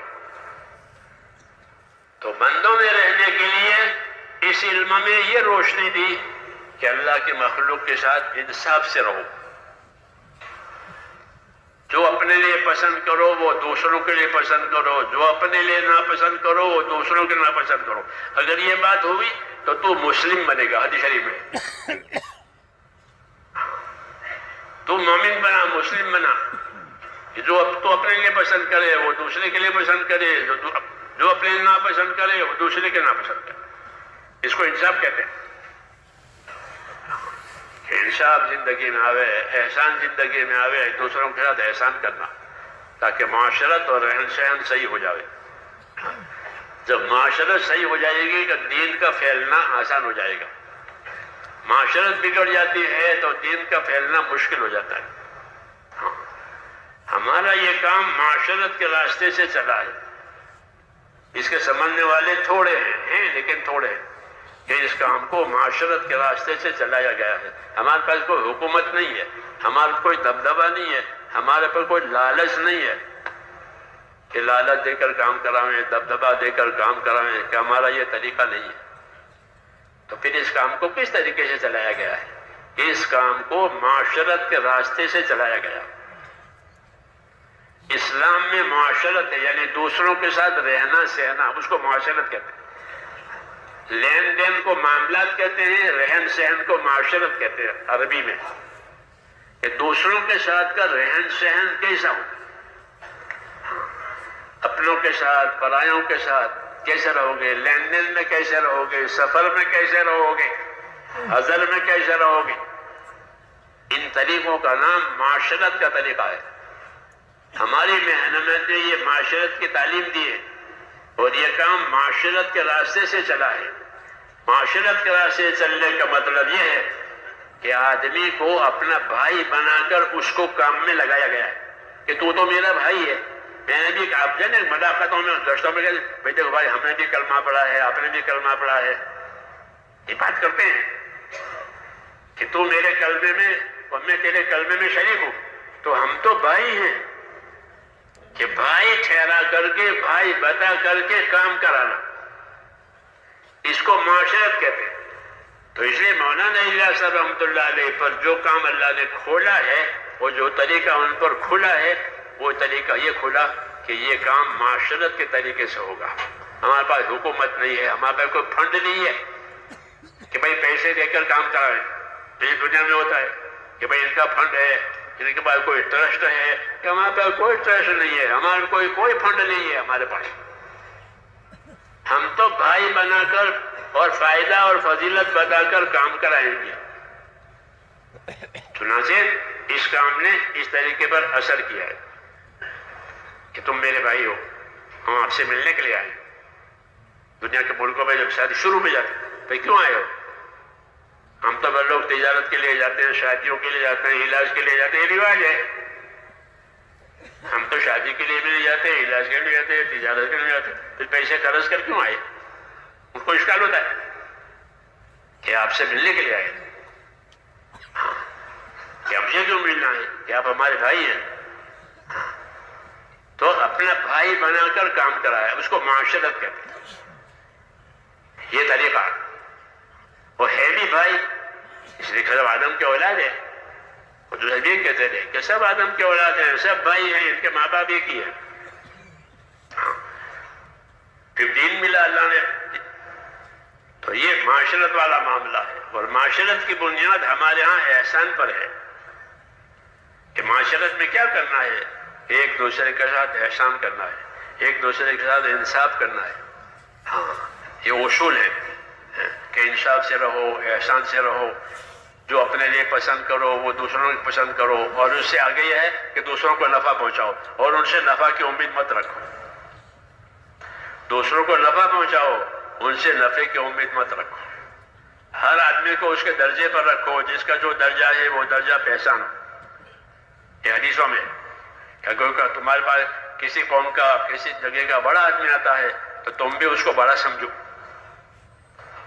کہ بھئی ہاں یہ فلاں جگہ کے بڑے ہیں، کہ پھر یہ ہمارے بھی بڑے ہیں. اس کو معاشرت کہتے ہیں، حسن معاشرت. لوگوں کے ساتھ اچھی طرح زندگی گزارنا یہ ہمارے کام کا اسلوب ہے. اس اسلوب سے دلوں میں جگہ ہوتی ہے قبول کرنے کی، حق بات قبول کرنے کی جگہ ہو جاتی ہے. کیونکہ بات حق ہے اس لیے اس رخ سے چلایا گیا ہے، اور یہی زیادہ کامیاب ہے. ہاں ایک بات ضروری ہے کہ اس کے اندر نیت آخرت بنانے کی ہوگی، کہ اس کو آخرت بنانے کے لیے یہ سارا کام کرنا ہے. ہمارا رخ آخرت کی طرف ہو، ہمارے دل کا رخ اللہ کی رضا کی طرف ہو، اور کوئی غرض نہیں اور کوئی مطلب نہیں. ہاں نہ زبان سے نہ دل سے، خالص اللہ کے لیے آخرت کے لیے کرنے والا. جب اس قسم کے لوگ پیدا ہوں گے کہ جو اللہ اور آخرت کے لیے کریں گے تو ان کے ذریعے سے دنیا کے فتنے ختم ہو جائیں گے. ہاں یہ حدیثوں میں کہ اس طرح اخلاص سے کرنے والے کہ کچھ نہیں چاہتے ہم، نہ اپنی چلانا چاہتے ہیں نہ تمہاری مٹانا چاہتے ہیں، بلکہ ہم تو چاہتے ہیں اللہ کا کام ہو جاوے، رسول کا طریقہ ہو جاوے، ہماری آخرت بن جاوے، تمہاری آخرت بن جاوے. جب اس قسم کے لوگ پیدا ہوں گے تو ان کے ذریعے سے زمانے کے فتنے ختم ہو جائیں گے. اغراض سے فتنے کھڑے ہوتے ہیں، اخلاص سے فتنے ختم ہو جاتے ہیں. کہ المخلصون ہم مصابیح الہدی، کہ جو مخلصین ہیں وہ ہدایت کے چراغ ہیں، اور ہدایت کے چراغ سے جب روشنی پھیلے گی تو اپنے اغراض کے فتنے اور ظلمتیں اندھیریاں ختم ہو جائیں گی. کہ مخلصین کی وجہ سے فتنے ختم ہوتے ہیں، اغراض والوں کی وجہ سے فتنے کھڑے ہوتے ہیں. ہمارے کام میں کوئی غرض نہیں. عام طور پر دو غرضیں ہوتی ہیں انسانی طبیعت میں، ایک مال کی غرض، ایک اپنی بڑائی کی غرض. یہ دو ہوتی ہے اور یہ پیدا ہوتی ہے خصوصاً استقبال کے زمانے میں. جب کام کا استقبال ہو تو یہ چیزیں اندر انگڑائی لیتی ہے. ہاں کبھی مالداروں سے تعلق پیدا کر کے مال، یا اپنی بڑائی، اپنی وجاہت، کہ یہ دونوں صفتیں اصل خیر کو خراب کرنے کے لیے. کہ جب یہ دو صفتیں پیدا ہوگی، یا تو مال کی غرض ہوگی یا اپنا بڑا بننے کی غرض ہوگی، کہ بس کہ وہ آگ لگ گئی اس کو. اس لیے کہتے ہیں کہ دنیا میں تو لوگ اپنے آپ کو بڑھا بڑھا کر کام کرتے ہیں. دین کے کام کو مٹا مٹا کر اپنے آپ کو مٹانا ہے، اپنے آپ کو مٹانا ہے اللہ کے سامنے بھی، بندوں کے سامنے بھی. ہاں کہ یہ بڑا بن کر دین کا کام نہیں ہوگا، چھوٹا بن کر کام ہوگا، چھوٹا بن کر کام ہوگا. حضور صلی اللہ علیہ وسلم نے اپنا کام بندہ بن کر کیا ہے کہ میں تو اللہ کا بندہ ہوں، یہ نہیں کہ میں بڑا ہوں. حالانکہ اللہ کے بعد اگر کسی کو بڑائی ہے تو آپ صلی اللہ علیہ وسلم کو ہے. بعد از خدا بزرگ تو یہ قصہ مختصر، کہ اللہ کے بعد کوئی بڑا ہے تو کون بڑا ہے؟ کہ اللہ کا نبی. تمام مخلوق کے سردار ہیں آپ. انا سید ولد آدم ولا فخر، کہ میں آدم کے اولاد کا سردار ہوں لیکن مجھے اس پر کوئی فخر نہیں ہے، میں بندہ ہوں. اور بندگی میں اپنا تعارف کرایا کہ بندہ ہونے کا کیا مطلب، بندہ ہونے کا کیا مطلب، سب بندے ہیں. تو اپنا تعارف یوں کرایا کہ انی لاخشاکم واتقاکم، کہ میں تم میں سب سے زیادہ اللہ سے ڈرنے والا ہوں. بادل بھی گرج جاتے تھے تو حضور ڈر جاتے تھے کہ خدا کی طرف سے کوئی آفت نہ آوے، خدا کی طرف عذاب نہ آوے. ہوا تیز ہو جاتی تو ڈر جاتے تھے کہ خدا کسی قصور کا سزا نہ دے. پڑھتے ہیں حدیثوں میں. یہ کیا ڈر، یہ نہیں کہ میں تو اللہ کا اپنائیت ہے سب چلے گا، نا، ایسی اپنائیت نہیں ہے. اس لیے یہ کہا کہ انی لاخشاکم واتقاکم، میں تم میں سب سے زیادہ اللہ سے ڈرنے والا ہوں، اور میں تم میں سب سے زیادہ اس کی ناراضگی سے بچنے والا ہوں. انی لاخشاکم واتقاکم، یہ اپنا تعارف کرا کر دعوت دی ہے کہ جو اللہ کا کام کرے، جو دین کا کام کرے، وہ اللہ سے سب سے زیادہ ڈرے. ہاں جی ہاں، یہ نہیں کہ اس میں ایک ناز پیدا ہو جاوے کہ نہیں، یہ ناز کی جگہ نہیں ہے، یہ تو نیاز مندی کی جگہ ہے، بندہ بننے کی جگہ ہے. ہاں، یہ کام کا اثر ہی یہی ہے کہ جتنا یہ کام اندر ہضم ہوگا اتنا ڈر پیدا ہوگا. جی ہاں، یہ الگ بات ہے کہ ہضم نہیں ہوا ہے. یہ دوا جتنی اندر جائے گی کہ اتنا وہ ڈر پیدا کرے گی. صحابہ کرام کے ڈر کے واقعات ہیں، وہ ڈرتے تھے، وہ حالانکہ کام کرتے تھے 100% کام ہوتا تھا، مگر ڈرتے تھے اللہ سے، آخرت سے، حساب سے. یہ اصل اثر ہے اس کا کہ اللہ تعالیٰ نے ان کو اپنے دین کی پر قربانیاں دینے کی وجہ سے ان کو تقویٰ دیا. کیا دیا؟ تقویٰ ملا ان کو. حضرت عمر کہتے تھے ہم کو اللہ نے تقویٰ دیا ہے، یعنی اپنا ڈر دے دیا ہے. اللہ کا ڈر مل گیا ہے. اللہ کا ڈر بڑی چیز ہے. پھر وہ آدمی اللہ کا ہو جائے گا، اس کا پابند ہو جائے گا، ڈرے گا کہ کوئی کمی نہ ہو جاوے، کوتاہی نہ ہو جاوے، ہاں آگے پیچھے نہ ہو جاوے. بالکل تلوار کی دھار پر استقامت ملتی ہے اندر ڈر ہونے کی وجہ سے. اندر ڈر ہونے کی وجہ سے استقامت ملتی ہے. غفلت ہوتی ہے تو چھوٹ چھاٹ میں رہ جاتا ہے.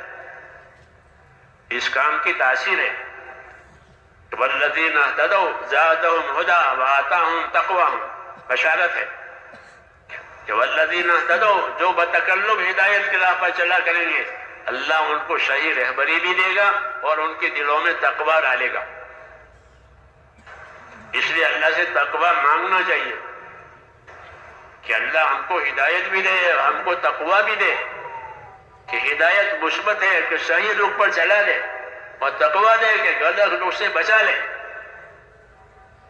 یہ دونوں باتیں آیت میں کہی. والذین اہتدوا زادہم ھدی وآتاہم تقواہم، کہ جو بتکلف ہدایت کی راہ اختیار کریں گے تو اللہ ان کو صحیح رخ پر ڈالے گا اور غلط رخ سے بچائے گا. یہ بشارت ہے، اور یہی اصل ہے کہ صحیح رخ پر آ جائیں، صحیح رخ پر آ جائیں. صحیح رخ پر آئیں گے تو صحیح نتیجہ آئے گا. غلط رخ پر جائے گی زندگی تو غلط نتیجہ آئیں گے. نصرت، دین کی نصرت، ہر مسلمان پر دو ذمہ داری، ایک اپنے دین پر استقامت، دوسرے دین کی نصرت. ہمارا یہ عمل، اس میں دونوں چیزیں ہیں کہ اپنے آپ کو پابندی کرو ایمان کے، اعمال کے، فرائض کے، سنتوں کے، ان چیزوں کے پابند، اور جو ممنوعات چیزیں ہیں ان سے بچنے کے پابند. اس کو استقامت کہتے ہیں کہ اپنے اندر استقامت پیدا کرو، کیونکہ استقامت مطلوب ہے.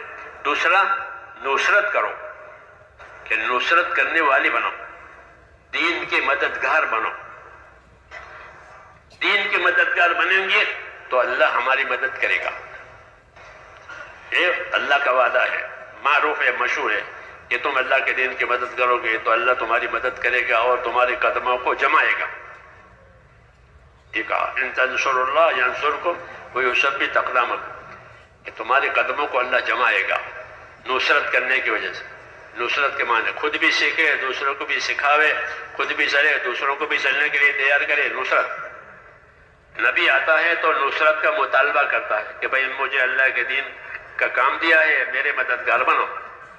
من ینصرنی، حضور بازاروں میں گشت کرتے تھے، لوگوں کو ایمان کی دعوت دیتے تھے اور کہتے من ینصرنی من یاوینی حتی ابلغ رسالت ربی ولہ الجنہ. کون مجھے ساتھ دیتا ہے، کون مجھے آسرا دیتا ہے تاکہ میں دین کا کام کروں، اللہ اس کو جنت دے. تو نبی آ کر کے دین کی دعوت دیتا ہے اور نصرت مانگتا ہے. ہاں، نصرت کا عمل شروع ہوتا ہے دعوت کے شروع ہونے کے بعد. دعوت ہی نہیں ہے تو کیا نصرت کی ضرورت ہے؟ اسے نصرت کی ضرورت پڑتی ہے. وہ تو دعوت چلائی تو اپنے مدد کے لیے لوگوں کو کہ میرا ساتھ دو، میری بات مانو، میرا ساتھ دو. نصرت تو ہمارے ذمے نصرت ہے. نصرت کی مثال ایسی ہے جیسے زمین کو پانی دینا. زمین کو پانی مل گیا، سب چیزیں اگ جائے گی. ہاں، اچھی بھی قیمتی ہے زعفران کہ وہ بھی اگے گا، جو کہ وہ بھی پانی سے اگیں گے، باجرہ بھی پانی سے ہوگا. سب قیمتی چیزیں، معمولی چیزیں پانی کی محتاج ہے زمین سے اگنے کے لیے. پانی چاہیے.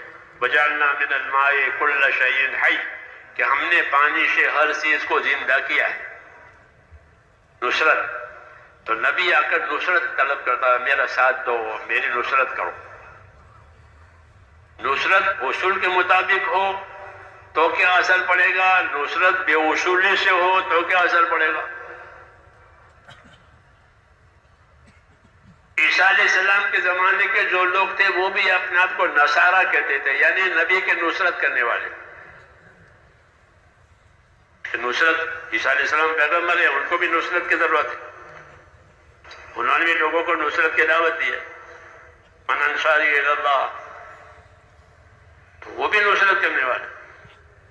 ان کی نصرت کا ذکر اللہ تعالیٰ نے قرآن پاک میں کیا ہے. وَمِنَ الَّذِينَ قَالُوا إِنَّا نَصَارَىٰ أَخَذْنَا مِيثَاقَهُمْ فَنَسُوا حَظًّا مِّمَّا ذُكِّرُوا بِهِ فَأَغْرَيْنَا بَيْنَهُمُ الْعَدَاوَةَ وَالْبَغْضَاءَ. کہ جو لوگ اپنے آپ کو نصارہ کہتے ہیں، نصرت کرنے والے کہتے ہیں، ہم نے ان سے عہد لیا تھا، ان کو پابند کیا تھا نصرت کا، لیکن انہوں نے نصرت کے کام کو بگاڑا. اور جو اصول اور جو ضابطے قاعدے ان کو نصرت کے بتائے تھے، وہ نصرت کے قاعدے انہوں نے اڑا دیے. تو وہ تو کیا نصرت کرتے، وہ آپس میں دشمن ہو گئے. وہ تو کیا مددگار بنتے، آپس میں خود ہی نصرت ہوئے. کہ نصرت بگڑے گی تو لڑائیاں ہوگی، ورنہ دین کی نصرت کرنے والے، دین کے کام کرنے والے، ان میں لڑائی کہاں سے آئی؟ ان میں لڑائی کا اللہ ایک، رسول ایک، کتاب ایک، لڑائی آئی کہاں سے؟ سوچنے کی بات ہے نا. میری بات سمجھ رہے ہیں نا؟ ہاں، تو یہ کہا کہ وَمِنَ الَّذِينَ قَالُوا إِنَّا نَصَارَىٰ أَخَذْنَا مِيثَاقَهُمْ، ہم نے ان سے عہد لیا تھا کہ نبیوں کی نصرت کرو گے، لیکن انہوں نے تو وہ اصول ہی اڑا دیے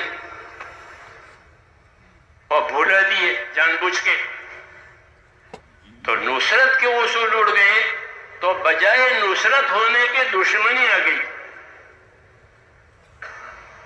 ہاں، اللہ کہتے ہیں نصرت، کہ نصرت کی وجہ سے تو نصرت نازل ہوتی ہے کہ تم مدد کرو، اللہ مدد کرے گا. مدد کی وجہ سے مدد، یا مدد کے نام پر دشمنی آئی.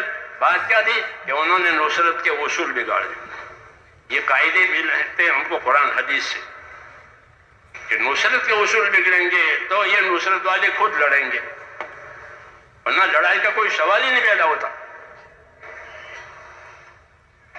پچھلی امتوں کے حالات ذکر کر کے ہم کو سبق دیے.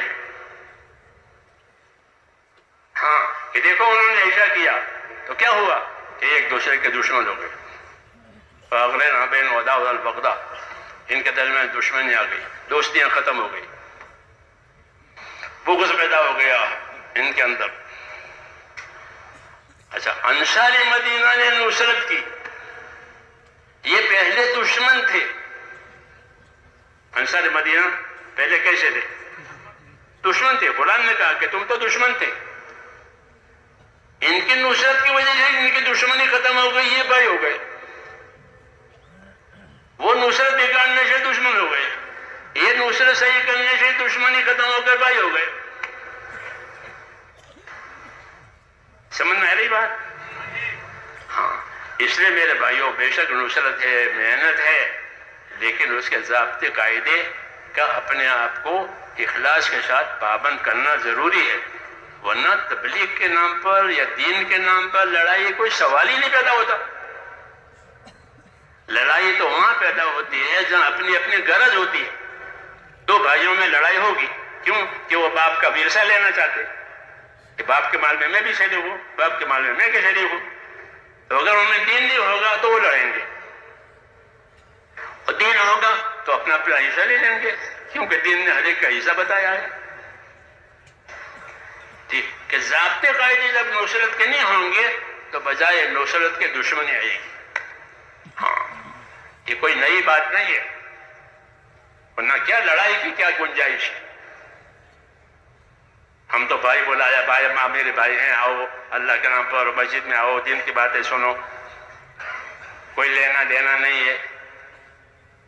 پھر کیا ہو گئی بات کہ نصرت کے اصول بگاڑے، جیسے انہوں نے عیسیٰ علیہ السلام والوں نے کہ انہوں نے نصرت کے اصول بگاڑے، تو اللہ فرماتے ہیں ان کے درمیان میں دشمنی آ گئی قیامت تک کے لیے.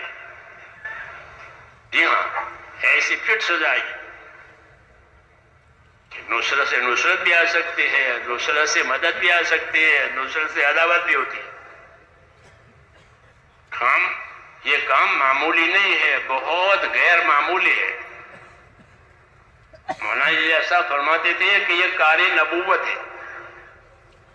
میں اس کو کار نبوت سمجھتا ہوں کہ نبی جو چیز ہمارے پاس چھوڑ کر گئے تھے وہ ہے اسی کو پانی دینا ہے، اسی کو اگانا ہے، اسی کو یہ پھلتا رہے پھولتا رہے.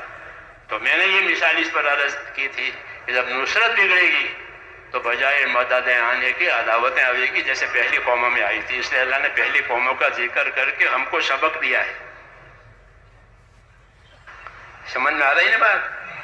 ہاں، کہ ان کو دشمن بنا دیا. تھے نصارہ دشمن نصرت کرنے والے، اور انصار کہ انصار بھائی ہو گئے کہ انہوں نے نصرت کا حق ادا کیا.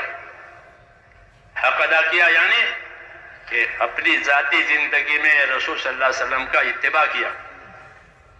ہاں، کہ آپ صلی اللہ علیہ وسلم کا دین سیکھا، سیکھ کر اپنے آپ کو پابند کیا، آنے والوں کا اکرام بھی کیا، آنے والوں کو دین بھی دیا. کیونکہ نبی کی نیابت میں یہ دونوں کام تھے. یہ جو آ رہے ہیں وہ نبی کی دعوت پر آئے ہیں، ہمارے مہمان ہیں. تو ان مہمانوں کے آنے کی وجہ سے ان کے دلوں میں کوئی تنگی نہیں ہوتی تھی. قرآن نے ان کی تعریف کی ہے کہ لوگ جو ذرا مدینے آ رہے ہیں، چاہے بات ہے کہ مدینے آئے یہ وہ تو کوئی مال والے تو ہے نہیں، سب فقراء اکثر ہوتے ہیں. پھر ان کو کھلانا ہے پلانا ہے، ان کو دین سکھانا ہے، تو ان کو وقت بھی دینا پڑے گا، ان پر مال بھی خرچ کرنا پڑے گا. تو وہ انصار وقت بھی دیتے تھے ان کو اور مال بھی لگاتے تھے. اس لیے ان کے مالی حالات ٹوٹ گئے. شروع میں مالی حالات ٹوٹ گئے، قربانی بنی تو ان کو برداشت کرنا پڑا. مگر وہ تھوڑے ہی عرصے تک رہا، تھوڑا ہی عرصہ، تقریباً 6 سال یا 7 سال. ہاں، ابن عمر فرماتے تھے کہ جب تک خیبر میں دین نہیں پہنچا وہاں تک معیشت میں روزی روزگار میں تنگی تھی. جب خیبر میں دین پہنچ گیا 7 ہجری میں کہ راستے کھل گئے، روزے کے راستے کھل گئے. ہاں، تو وہ 7 ہجری تو 6-7 تکلیف رہی نصرت کی وجہ سے، ہجرت کی وجہ سے. پھر اللہ نے دروازے کھول دیے، آسانیاں پیدا ہو گئی. کیونکہ نصرت صحیح ہوئی تھی اور آپس میں بھائی بھی ہوئے. تو نصرت کی یہ بھی تاثیر ہے کہ اگر نصرت بگڑ گئی تو بجائے مدد آنے کے دشمنیاں ہوگی. اس لیے ہم اپنے آپ کو سنبھالیں دین کے کام کرنے میں, دین کی مدد کرنے میں. جیسے عبادت میں ہے کہ عبادت بگاڑی ہے, نماز بگاڑی تو نماز منہ پر ماری جائے گی. حج کو بگاڑا ہے, حج حرام سے کیا ہے تو وہ حج بھی منہ پر مارا جاتا ہے. حرام مال سے زکات دی تو وہ عذاب بنے گی. ہاں کیوں کہ وہ مالی صحیح نہیں ہے, بنیادی صحیح نہیں ہے. تو میرے بھائیوں, علم و ذکر کی یہ غرض ہے کہ ہر چیز کے تحت تک سمجھنا, اس کو اس کے فضائل کے ساتھ, اس کے مسائل کے ساتھ, اس کی ترتیب کے ساتھ, کہ علم و ذکر تو ہماری تبلیغ کے دو پہیے ہیں کہ یہ صحیح ہوں گے تو اللہ تعالیٰ ان چیزوں کو صاف کرے گا اور ہماری سمجھ میں آئے گا.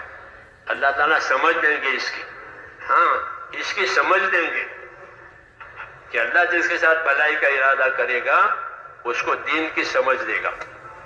اس لیے اللہ تعالیٰ سے دین کی سمجھ مانگنی ہے کہ اللہ ہمیں اپنے دین کی سمجھ دے, ورنہ شیطان ہر راستے والے کو اس کے راستے سے بہکاتا ہے. ہاں دوسرے راستے سے نہیں بہکاتا.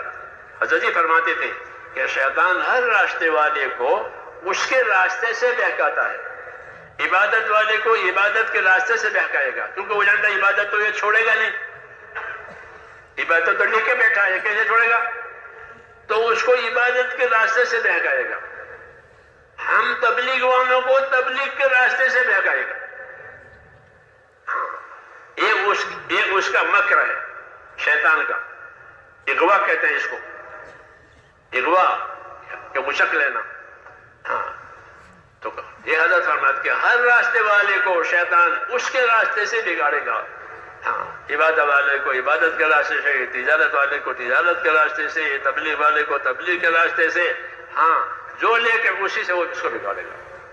اس کے نقصان دینے والا پہلو اس کے سامنے کھولے گا اور مزین کر کے کھولے گا, تو وہ اپنی بات پر اصرار کرے گا.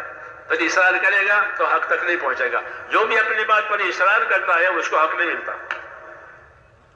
ضد ہے کہ اس راستے میں سب سے بڑی رکاوٹ ضد.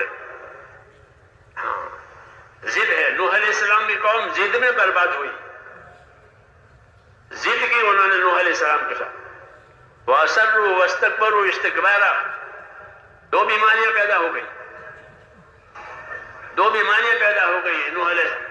ایک اصرار, اپنی بات پر اڑنا, میں کہ وہی صحیح ہے, جو میں کہہ رہا ہوں وہی صحیح ہے, وہ جو میں جانتا ہوں, اس کو اصرار کہتے ہیں.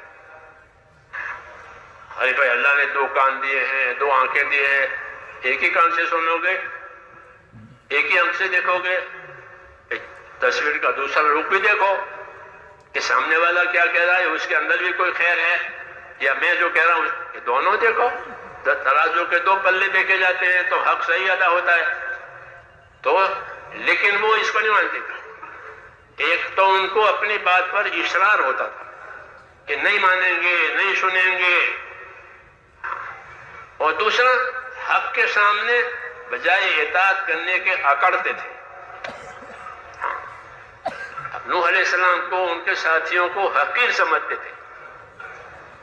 اَنُؤْمِنُ لَكَ وَاتَّبَعَكَ الْأَرْذَلُونَ, کہ تیری بات مانے نوح علیہ, تیرے ساتھ ایسے موئے موالی لوگ ہیں, تیرے ساتھ کیا ہے, کون ہے تیرے ساتھ, یہ کہتے تھے. حقیر سمجھتے تھے. یہ دو بیماریاں پیدا ہوئی, ایک اپنی بات پر اصرار کہ اپنی چیز چھوڑتے نہیں ہے, دوسرے حق کے مقابلے میں اکڑ.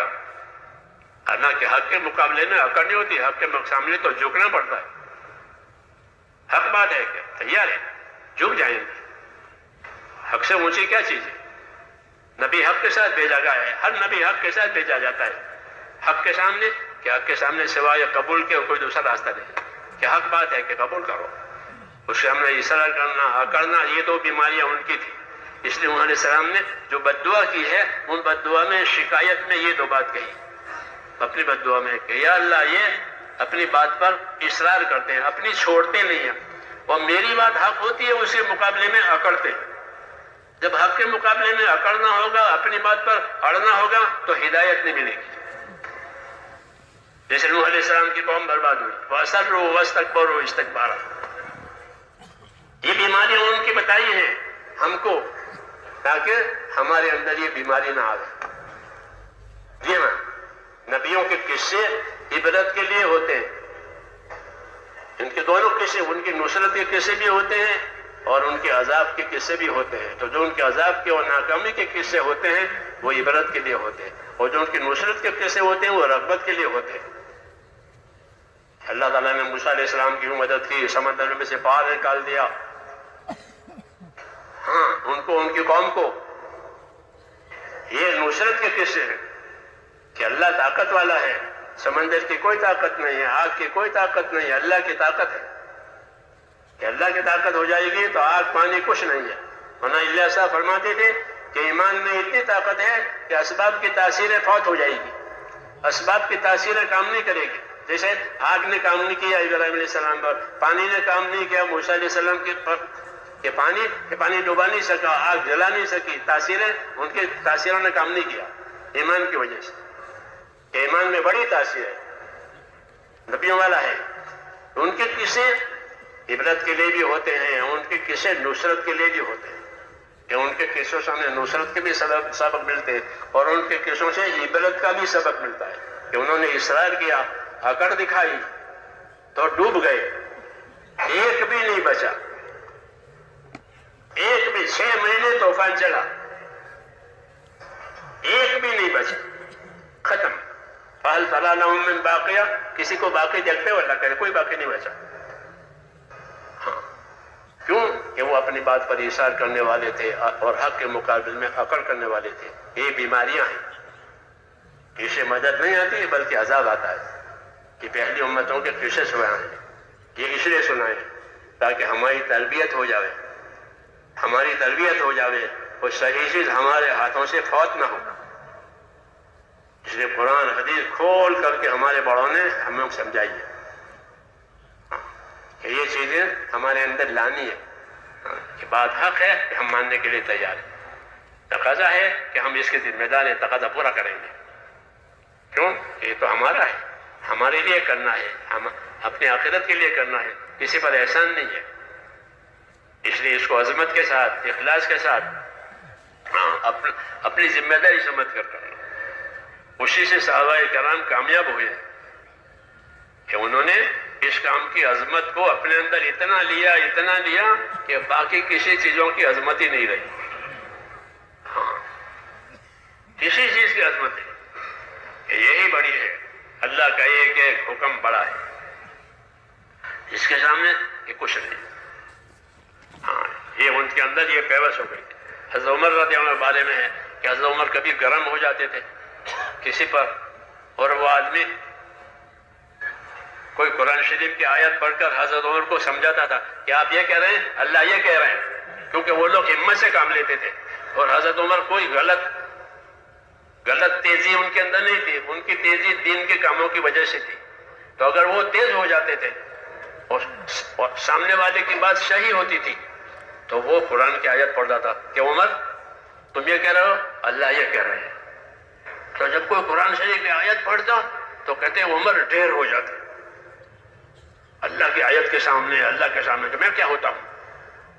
یوں تیز بھی بہت تھے، اللہ کے معاملے میں سخت بھی بہت تھے، لیکن یہ سختی ایمانی سختی تھے، مزاجی سختی نہیں، طبعی سختی نہیں. اشدہم فی امر اللہ عمر، ان کے بارے میں یہ شہادت ہے کہ اللہ کے معاملے میں عمر سخت ہے، اپنے معاملے میں نہیں کہ اپنی بات چلانے کے لیے سخت ہو کہ بالکل نہیں. ایک عورت بھی ٹوک دیتی تھی ان کو. ہاں، کوئی مسئلہ بتایا اور اس مسئلے میں حضرت عمر کی خطا ہے تو وہ عورت کھڑی ہو کر کہتی کہ عمر تم یہ کہتے ہو، اللہ یہ کہتا ہے. تو فرماتے تھے کہ عورت نے صحیح سمجھا ہے. یہ کہتے کہ عورت نے صحیح سمجھا ہے، یعنی میں نے صحیح نہیں سمجھا، عورت نے صحیح سمجھا. یہ کیا کہ اپنی بات پر اکڑ نہیں ہے، اپنی بات پر اصرار نہیں ہے، کسی عورت کی زبان سے بھی حق آئے مان لیا. یہ صحابہ کا مزاج تھا اور یہ پہلی قوموں کا مزاج تھا. جب نوح علیہ السلام پریشان ہو گئے، ہاں 950 سال تک، جی ہاں، کوئی شکایت نہیں، اپنا کام کرتے ہی رہے، اپنا کام کرتے. اور علماء نے لکھا ہے کہ نوح علیہ السلام نے 950 سال تک تبلیغ کی اور پورا سال روزہ رکھتے تھے. کتنی محنت، پورا سال روزہ رکھتے. عبادت بھی کرتے تھے، تبلیغ بھی کرتے تھے، اور کوئی شکایت نہیں. انہ کان عبدا شکورا، اللہ نے ان کی صفت بتائی ہے کہ نوح کہ وہ تو شکر کرنے والے بندے تھے. تو نبیوں کی صفتیں بتائی ہیں، نبیوں کی شانیں بتائی ہیں، قوموں کی حالتیں بتائی ہیں. یہ کیوں؟ تاکہ ہمارا اپنے دین پر توازن قائم رہے. توازن ہمارا قائم رہے. ہم امت وسط ہے، ہمارے اندر توازن ہے. نہ جوش میں بہکنے والے ہیں اور نہ سستی میں پھسلنے والے ہیں. یہ امت وسط ہے، اس میں توازن ہے، اعتدال ہے. تو صحیح کام کریں گے اللہ کی توفیق سے اور صحیح اصولوں پر رہیں گے تو اللہ تعالیٰ اس کام کی جو برکات ہمارے پہلوں کو دی ہے وہ ہم کو بھی دے گا. اللہ کا وعدہ سب کے لیے ہے. اللہ کا وعدہ آخر تک ہے، قیامت تک. اللہ اپنے وعدوں میں سچا ہے، لیکن چیز صحیح ہونی چاہیے. اس لیے میرے دوستو یہ کام ہماری تربیت کا بھی ہے، ہماری ترقی کا بھی ہے. یہ اس کام میں ہماری تربیت بھی ہے. ہاں، یہ خالی پروگرام نہیں ہے. پروگراموں کا ایک بوجھ ہو رہا ہے کہ یہ خالی پروگرام نہیں ہے، بلکہ یہ تو ایک کام ہے نہج نبوت پر. جی ہاں، صحابہ کے طرز پر. اس لیے حیات الصحابہ لکھی گئی تھی. حضرت شیخ رحمۃ اللہ نے حکایت صحابہ لکھی ہے 12 باب میں. چھوٹے چھوٹے باب 12، لیکن کتنی قیمتی باتیں اس کے اندر ہے. حکایت صحابہ، تاکہ حکایت پڑھنا، قصے پڑھنا ہر ایک کے لیے آسان ہو جاتا ہے. بچوں کو بھی قصہ سنا ہو تو بچے غور سے قصہ سنیں گے. ہاں، جب تک پورا نہ ہو وہ تکتے رہیں گے کہ پھر آگے کیا ہوا، آگے کیا ہوا. قصہ سنا ہے تو قصوں میں کشش ہوتی ہے، اس لیے قصے لکھے ہیں. حضرت شیخ رحمۃ اللہ علیہ نے، حضرت اللہ نے حیات الصحابہ لکھی ہے. حیات الصحابہ اس لیے لکھی ہے کہ حیات الصحابہ جو ہے وہ حضور صلی اللہ علیہ وسلم کی حیات کی تفصیل ہے کہ آپ کی حیات کیسی تھی، آپ کی حیات کیسی تھی، اس کی تفصیلات بتانے کے لیے یہ ہے. اور حضور صلی اللہ علیہ وسلم کی جو حیات ہے وہ قرآن کی تفسیر ہے، اصل قرآن ہے. حبل اللہ، یہ کہا کہ حبل اللہ، کہ اللہ کی رسی ہے. یہ واعتصموا بحبل اللہ، اللہ کی رسی کو مضبوط پکڑو. تو اللہ کی رسی وہ قرآن پاک ہے، اور قرآن شریف کو سمجھانے والا رسول ہے، اور رسول سے سمجھنے والے صحابہ ہیں. اسے صحابہ کو اللہ نے سچا کہا کہ یہ سچے ہیں. اولئک هم الصادقون، مہاجرین کو، انصار کو سچا کہا ہے. اولئک هم الصادقون، یہ سچے ہیں. اور پوری امت کو کہا کہ سچوں کے ساتھ رہو. یا ایھا الذین آمنوا اتقوا اللہ وکونوا مع الصادقین، اے ایمان والو اللہ سے ڈرا کرو اور سچوں کے ساتھ رہو. تو سچے کون ہیں؟ کہ مہاجرین اور انصار. یہ امت کا پہلا طبقہ ہے اور سب سے زیادہ سچا ہے. اس لیے حیات الصحابہ لکھی تھی کہ سچوں کی یہ حالت ہے، سچوں کی یہ ترتیب ہے. ہاں، یہ وہی اصل سرمایہ ہے علم و ذکر میں ہمارا، کہ وہیں سے سارا فیض لینا ہے. یہیں سے فیض لیا جائے گا، یہیں سے فیض پہنچے گا. ہم اپنی نہیں چلائیں گے، اپنی نہیں سنائیں گے، بلکہ ان کی سنائیں گے. اس لیے ان کو سمجھنا ہے. ہمارے علم و ذکر کا یہی تقاضا ہے کہ جو چیزیں ہم کو دی گئی ہے علماً عملاً، وہ ہماری زندگیوں میں بھی آوے اور امت میں بھی آوے. کہ نبی امت میں اور خدا کے درمیان میں واسطہ ہوتا ہے. اللہ سے لے، امت کو دے. اب امت ایک دوسرے کے لیے واسطہ بنے گی. اب نبی نہیں آئے گا، اب نبی نہیں آئے گا. امت ایک دوسرے کے لیے واسطہ بنے گی، امت ایک دوسرے کے لیے ہدایت کا ذریعہ بنے گی. نبی نہیں آئے گا، اللہ امت میں ایسے لوگ پیدا کریں گے، ایسے لوگ تیار کریں گے جو دوسروں کی ہدایت کا، دوسروں کی بربادی سے بچنے کا ذریعہ بنے گے. اس لیے حدیث شریف میں ہے کہ طوبیٰ لعبد جعلہ اللہ مفتاحا للخیر ومغلاقا للشر. خوش نصیب ہے وہ بندہ کہ جس کو اللہ خیر کے پھیلنے کا ذریعہ بناوے اور شر کے مٹنے کا ذریعہ بناوے. وہ خوش نصیب ہے. تو اس میں رہبری ہے کہ ہم خیر والے بنیں، خیر کے پھیلنے والے بنیں، اللہ سے خیر مانگنے والے بنیں، دوسروں کے لیے خیر مانگنے والے بنیں کہ اللہ ہم کو بھی خیر. صحابہ ایک دوسرے کے لیے دعا مانگتے تھے. حیات الصحابہ میں لکھا ہوا ہے کہ صحابہ ایک دوسرے کے لیے دعا مانگتے تھے، کیوں؟ دعا مانگنا خیرخواہی کی نشانی ہے. جو خیرخواہی کرے گا، بھلائی جائے گا، وہ دعا مانگے گا. ماں باپ اپنے بچوں کے لیے دعا مانگتے ہیں کہ ان کی عمر برکت ہو، ان کے روزے برکت ہو، ہاں یہ کھاتے پیتے ہوں، یہ سکھی ہوں. ماں باپ دعا کیوں؟ ماں باپ کو ہمدردی ہے. ہمدردی کا یہی تقاضا ہے کہ ہمدردی کا سلوک بھی کرے اور ان سلوک میں یہ کہ دعا مانگے. تو امت کے ساتھ ہمدردی ہونا ضروری ہے. امت کے ساتھ لڑنے کی اجازت نہیں ہے، امت کے ساتھ خیانت کرنے کی اجازت نہیں ہے. امت کے ساتھ ہمدردی کرنے کا حکم ہے کہ ہمدردی کرو. نبی کو بھی حکم ہے، نبی امت کا ہمدرد ہوتا ہے، جیسے ماں باپ اولاد کی ہمدرد ہوتی ہے. حضور فرماتے تھے انا لکم مثل الوالد، میں تو تمہارے لیے ایسا ہوں جیسے تمہارے والد ہوتے ہیں. تو باپ ہمدرد ہوتا ہے کہ بچہ سیکھ لے، بچہ سمجھ لے، بچہ سکھی رہے، سیکھنے کی باتیں سکھاوے. کیوں؟ کہ اس کو ہمدردی ہے. آپس کی ہمدردی یہ سنت پیغمبر ہے. ہاں آپس کی لڑائی یہ شیطانی کام ہے. ہاں یہ شیطانی کام ہے. اور آپس کی ہمدردی یہ نبوت کا کام ہے کہ نبی ہمدرد ہوتا ہے. نبیوں کے قصے آپ قرآن میں پڑھو گے تو صاحب کہ انا لکم ناصح امین، کہ میرے پیارے ہو اپنی قوم سے، کہ میری پیاری قوم میں تو تمہارے لیے ہمدرد ہوں اور امانت دار ہمدرد ہوں. میں ہمدردی کسی غرض کے لیے نہیں کرتا، میں تو تمہارے دین کے لیے تمہارا ہمدرد ہوں. یہ نبیوں کا اسوہ ہے، یہ نبیوں کا نمونہ ہے. اس لیے ہم کو یہ چیزیں دی ہیں. اس لیے اس راستے میں پھرنا ہے، اس راستے میں چلنا ہے، وہ تو ضروری ہے. وہ تو ضروری ہے. کیوں؟ گھر بیٹھے کوئی چیز نہیں ملتی، روزی بھی نہیں ملتی، تو ہدایت کہاں سے ملے گی؟ اس لیے چلت پھرت محنت وہ ضروری ہے، لیکن محنت کی شانیں سمجھ کر، کہ محنت کے شانوں کو بھی سمجھیں، کہ محنت کے شان سمجھ کر کریں گے تو پھر نصرت سے نصرت آئے گی. ورنہ جیسے میں نے کہا کہ ان کی نصرت سے دشمنی آئی، کہ کرنے گئے تھے عیسیٰ علیہ السلام کی نصرت کا اور آپس میں ہو گئے دشمن، کہ نصرت غلط کی ہے، تو بجائے نصرت کے دشمنیاں پیدا ہوئی. یہ نمونے ہمیں قرآن پاک سے، حدیث پاک سے ملتے ہیں. اس لیے علم و ذکر کے ساتھ یہ کام ہوگا تو انشاءاللہ اس کا نفع ہوگا. اس لیے اس کام کو اس کی ترتیب کے ساتھ اللہ سے مانگ کر کے کرنا ہے، کرتے رہنا ہے، دوسروں سے کرانا بھی ہے. ہاں کہ اللہ ایسے لوگ پیدا کریں گے تو ہم سے زیادہ اچھا سمجھنے والے، ہم سے زیادہ اچھا کرنے والے پیدا ہوں گے. مولانا الیاس صاحب ترغیب دیتے تھے کہ خود نہیں کر سکتے تو دوسروں سے کراؤ، یعنی دوسروں کو تیار کرو، وہ تم سے اچھا کریں گے کیونکہ ان میں اچھی صلاحیت ہے. اللہ تعالیٰ نے 5 انگلیاں ایک سے تھوڑی بنائی ہے، 5 انگلیاں ایک سے نہیں بنائی کہ نہیں. نہ ہر مرد کہ کوئی ہر مرد ایسا نہیں ہے، بلکہ 5 انگلیاں الگ ہے. نہ ہر زن دنست ہو، نہ ہر مرد خدا پنجنگ پشت یکساں نہ کر، کہ ہر مرد ہے، ہر عورت ہے، کہ ایسا نہیں ہے. بعض عورتوں میں کمال ہوتا ہے، بعض مردوں میں کمال ہوتا ہے.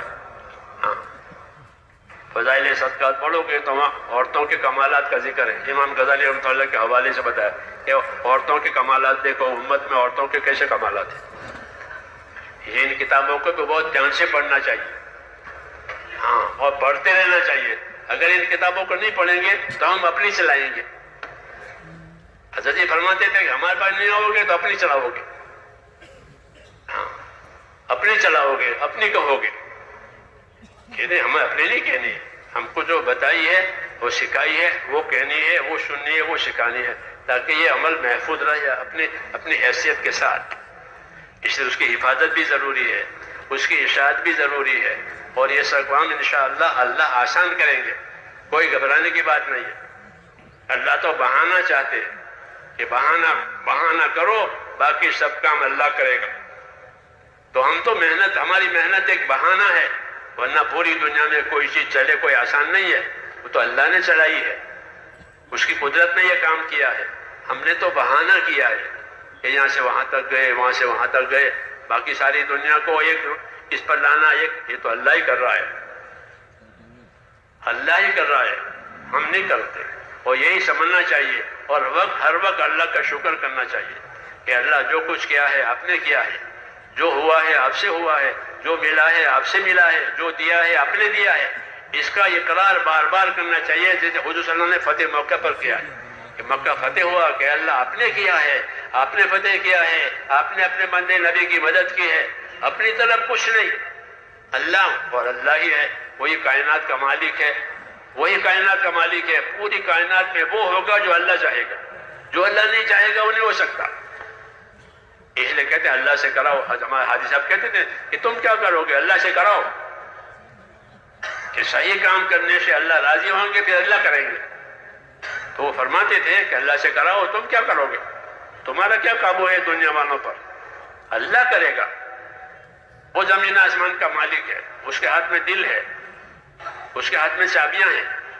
اس لیے اللہ سے کرانا ہے کہ اپنی محنتوں کا بھی اہتمام، اپنی دعاؤں کا بھی اہتمام، استغفار کا بھی اہتمام، تاکہ کمی کوتاہی معاف ہو جائے، اور عمل میں استقامت، عمل میں استقامت اور عمل میں نصرت، یہ دونوں ضروری ہے۔ استقامت انفرادی زندگی سے تعلق رکھتی ہے، نصرت اجتماعیت سے تعلق رکھتے ہے کہ ہمارا مجمع اللہ کی نصرت کرنے والا اور ہمارا ہر فرد اپنے دین پر، دین کے کاموں پر، سنتوں پر پابندی کرنے والا۔ یہ دو باتیں جمع ہوگی تو پھر اللہ کی مدد انشاءاللہ متوجہ ہوگی۔ تو اس کے لیے تیار ہے؟ اللہ آپ کو جزائے خیر دے۔ جو جو تقاضے آپ حضرات کو دیے جائیں وہ اوڑھنا، یہ سنت ہے، نبی تقاضے دیتے ہیں، امت پورا کرتی ہے، ایک شروع سے ہے کہ نبی تقاضے دیں گے، امت پورا کریں گے۔ اب نبی نہیں آئے گا تو جو نبی کے وارث ہیں، نبی کے ذمہ دار ہیں، وہ دیں گے مشوروں سے تقاضے اور ہم اسے پورا کریں گے۔ تو اس کے لیے سب تیار ہیں؟ ہاں، کون کون تیار ہے؟